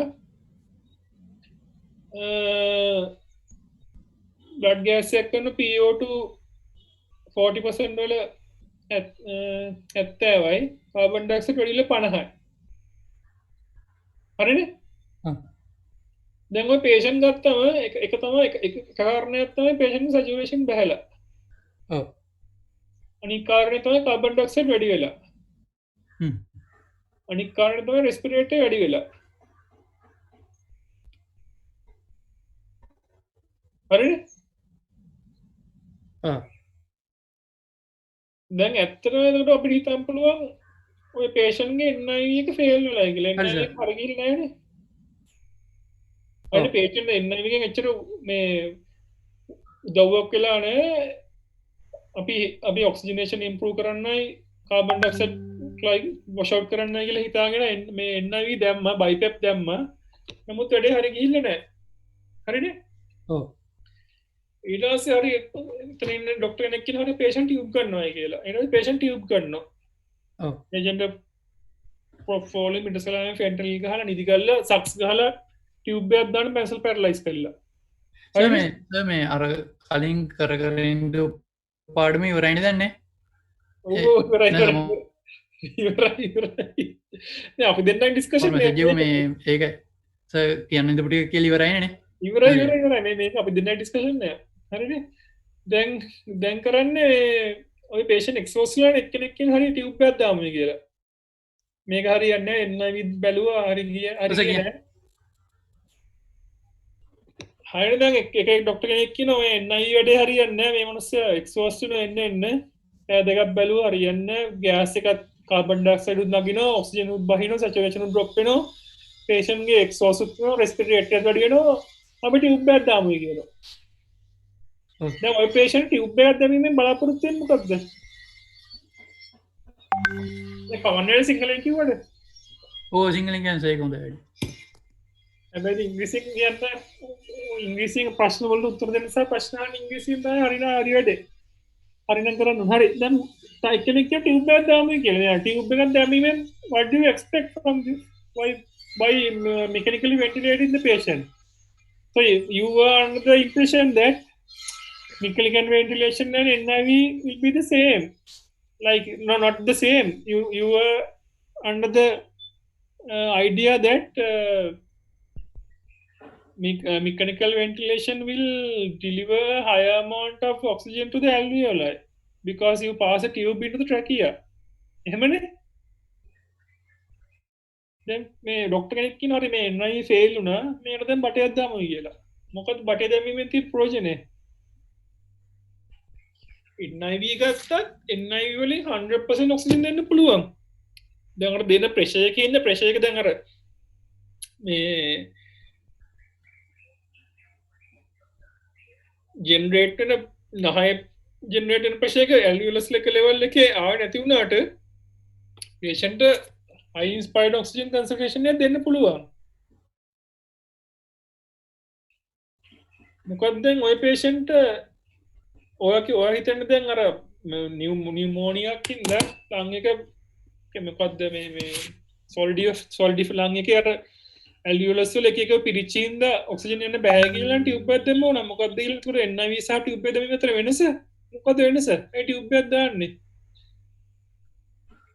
කාරණයක් තමයි මුළු ලංස් දෙකම තියෙන ලංස් දෙකේම තියෙන ඇල්වියුලයි මේ සොලිඩිෆයි වෙන්නේ නැහැ නේ නියුමෝනියක් ආව නිකන් මේ කර්මයක් තියෙන patient කෙනෙක් ගරෙන්න බයිලැටරල් නියුමෝනියක් ආවොත් එහෙම මේ පොඩ කයි කියන්නේ කෑල්ල ඇහුනේ නැහැ දැන් ඔයා හිතන්නේ නියුමෝනියා patient කෙනෙක්ගේ ඇල්වියුලා ටික මොනවා හරිකින් පිරලා තියෙනවා නම් ඒක නිසා ඔක්සිජනේෂන් වර්ස් වෙනවා නම් සහ කාබන් ඩයොක්සයිඩ් ඇකියුමුලේට් වෙනවා නම් ඇයි ටියුබ් ගන්න එක මොකද්ද කියලා ප්‍රයෝජනේ ඔය හිතුවේ දැන් ටියුබ් එක ට්‍රැකියකට එන්ඩ්‍රැකියල් ටියුබ් එකක් දැම්මම ඔක්කොම ඔක්සිජන් ටික ඇල්වියුලස් කරනවා කියලානේ ඔක්සිජන් ඩෙලිවරි වෙන එක NIV එකේ ටියුබ් එකේ එක විදිහට වෙනවා NIV එක 100% දෙන්න පුළුවන් ටියුබ් එක 100% දෙන්න පුළුවන් හැබැයි NIV දෙනකොට ඒ patient tolerate කරන්න ඕනේ ඒකට තමයි අපිට ගැරන්ටි කරන්න පුළුවන් කෙලින්ම 100% හම්බ වෙනවා කියලා කියන්නේ 100% දුන්නොත් ටියුබ් එකෙන්ද සර් නෑ NIV දුන්නොත් දැන් NIV දාලා patient කෙනෙක් එක patient කෙනෙක්ගෙන් ටියුබ් එකක් දාලා F5/100 ඌට F5/100% හම්බ වෙනවා ඒ වගේම තා patient කෙනෙක් ඉන්නවා ෆේස් මේ NIV මාස්කින් F5/100 කළා දෙනවා එතකොට එයාට ඇල්වියුලස් ලෙවල් එක මේ F5/100 මයි ඒක දෙන්නගේ බ්ලඩ් ගෑස් දෙයක් කරොත් එහෙම නෝ හෙල්දි patient දෙන්නෙක් ගමු ඔයාට ටියුබ් එකක් දානවා වෙලාවක බ්ලඩ් ගෑස් එකක් ගහනවා F5/100 කළා එතකොට පීප් එක දැන් පීප් එක පහයි F5/100 එතකොට හම්බ වෙනවා කියමු බ්ලඩ් ගෑස් එක PO2 එක ඊට පස්සේ ඔයාලට NIV එකක් දාලා F5/100 කළා පීප් එක පහක් දාලා ගන්න බ්ලඩ් ගෑස් එක. එතකොට ගොඩක් වෙලාවට සමාන බ්ලඩ් ගෑස් මේ වැලියු එකක් තමයි ඉන්නේ. if you are healthy. but දැන් මේ exhaust වෙච්ච patient කෙනෙක්ගේ ටියුබ් එකක් දැම්මම තියෙන මොනවද අමතර වාසියයි ටියුබ් එකක් දාන්නේ. මොකද හේතුවක් තියෙන්න බෑ දැන් ඔය දැකලා තියෙන දැන් මේ patient කෙනෙක් වර්ෂන් වෙනවා කරනවා ටියුබ් එකක් දාන එකනේ. ඔව් ඒ ටියුබ් එකක් දාන්නේ එක කාරණයක් තමයි ටියුබ් එකක් දැම්මම කෙලින්ම අපේ අතට ගන්න පුළුවන් වෙන්ටිලේෂන් එක දැන් NIV තියෙනකොට patient දැන් රෙස්පිරේටර් 40 කියමු 40කට NIV එකක් දාලා අපේ බලාපොරොත්තු රෙස්පිරේටර් අඩු කරන එකනේ patient එළියෙන් සපෝට් එකක් දීලා ඒ සපෝට් එක මත පදනම අපි හිතන patient improve වෙයි කියලා හැබැයි දැන් patient කෙනෙක් ටියුබ් කරාම කරන්නේ කෙලින්ම වෙන්ටිලේෂන් එක අපේ අතට ගන්නවා දැන් NIV තියෙන patient කෙනෙක්ගේ CO2 50 කියමු. අපි NIV දාලා අපි බලන්න මේ කියන්නේ NIV දාලා pressure support එක වැඩි කර කර බලන මේ CO2 අඩු වෙනවද කියලා. හරිනේ? හැබැයි CO2 අඩු නොවෙන්න පුළුවන්. ඒ patient ගේ breathing උත් යනවනේ. හැබැයි දැන් tube එකක් දැම්මම වෙන්නේ කෙලින්ම ventilation එක අපි අතට ගන්නවා. patient tube එකක් දාලා sedate කරලා paralyze කරොත් එහෙනම් අපිට ඕන විදිහට තමයි patient breathe කරන්න. patient ඕන විදිහට නෙවෙයිනේ. එතකොට NIV එකකදී අපි මේ දැන් ඒකෙන් NIV එක හරහා දුන්නට පේෂන් විසින්ම තමයි මේ රෙස්පිරේට් කරන්න නේ. ඒ කියන්නේ උගේ රේට් එක ටියු කරනවා. අපි උගේ රේට් එක වෙනස් කරන්නේ නැහැ. ඔය ඌ breathing නවත්තලා නෑනේ. ඌ හුස්ම ගන්නවා. දැන් ඔයාලට මාස්ක් එකක් දැම්මම කියලා හිතන්න. මාස්ක් එකක් දාලා මැෂින් එකෙන් හයි කරාට ඔය මැෂින් එක උඩින් breathe කරන්නේ නෑ. ඔයාලට උඩින් breathe කරන්නේ. ඔය දැන් ඔයගේ respiratory rate එක 3-4 උනායි කියමු. ඔන්න කියමු patient කෙනෙක් කියන COPD කෙනෙක්. නැත්නම් asthma කෙනෙක්. asthma වල ඔයගොල්ලෝ අහලා තියෙන acute asthma වල නැත්නම් උදාහරණයක් කියන්නේ acute asthma එක දැන් කියනවනේ මේ ICU එක ගන්න අපි මේ BiPAP එක දාන් ඉන්න කරන්න දෙයක් නැති හින්දා patient exhaust වෙනවා. patient ගේ මුලින් ඔන්න respirator 12000ක් වෙනවා. ඊට පස්සේ මහන්සියලා කියන්නේ work of breathing වැඩි වෙනවා. ඊට පස්සේ 20ක් විතර වෙනවා. ඊට පස්සේ 30ක් විතර වෙනවා. ඊට පස්සේ එක පොයින්ට් එකක් එනවා patient exhaust වෙලා respirator බහගෙන යනවා. සමහරවිට patient මේ 20 30 වෙනවා කිව්වස මේ respiratory rate එකද? ඔව් patient මම මුලින් breathe කරනකොට අමාරු හින්දා breathe කරලා මේ කියන්නේ breathing මේ work of breathing වැඩි කරගෙන respirator වැඩි කරගන්නවා 20යි 30ක් වුණා කියම ඊට පස්සේ 40ක් වෙනවා 40ක් වෙලා ඊට පස්සේ එක පොයින්ට් එකක් එනවා මූට breathe කරගන්න බැරි වෙනවා ඒ මහන්සියනේ සාමාන්‍යයෙන් අපි හුස්ම ගන්න ප්‍රමාණය තේරෙන්නේ නැහැනේ 10 12 හුස්ම ගන්න අපි දන්නේවත් නැහැනේ හැබැයි අපි දැන් අර රේස් එකක් දීුවම අපි ඉක්මනට හුස්ම ගන්න ඕනේ එහෙම ඉක්මනට හුස්ම ගන්න බෑනේ දැන් අපි හකි දානවනේ අපි දැන් කිලෝමීටර් 10ක් දුවන්න ගියොත් එහෙම මීටර් 500ක් දුවලා හකි දාන්න ගන්නවා ඒ වගේ තමයි ඇස්මා එක මේ යම් කිසි මට්ටමකට ඇවිල්ලා work of breathing වැඩි කරලා ඉන්න හදි දාන්න ගන්නවා. හදි දාලා ඒක ටොලරේට් කරගෙන බැලුවා ඊට පස්සේ respiratory අඩු වෙනවා. දැන් respiratory අට උනේ කියමු. එහෙම spontaneous breathing කරන කෙනෙක්ට NIV දැම්මොත් එහෙම NIV set rate එකට breathe කරන්න පුළුවන් වෙනවා. patient හුස්ම ගන්නකොට patient ගේ breath එකත් එක්ක හුස්ම මේ tally වෙනවා. ඒ කියන්නේ ඒ දෙක අතිපිහිත වෙනවා. ඊට පස්සේ අර patient අර හුස්ම ගන්න නැති time period වල මේ NIV එකේ breath deliver කරන්න පුළුවන්. එහෙම කරන්න පුළුවන් patient respiratory එක ගොඩක් අඩු වුණා. නැතුව සාමාන්‍ය කෙනෙක්ට NIV දැම්මම වෙන්නේ patient breathe කරන යනවා. දැන් tube කරන එක වාසියක් තමයි patient කෙලින්ම sedate කරලා paralyze කරනවා. ඒකින් එක වාසියක් තමයි work of breathing අඩු වෙනවා.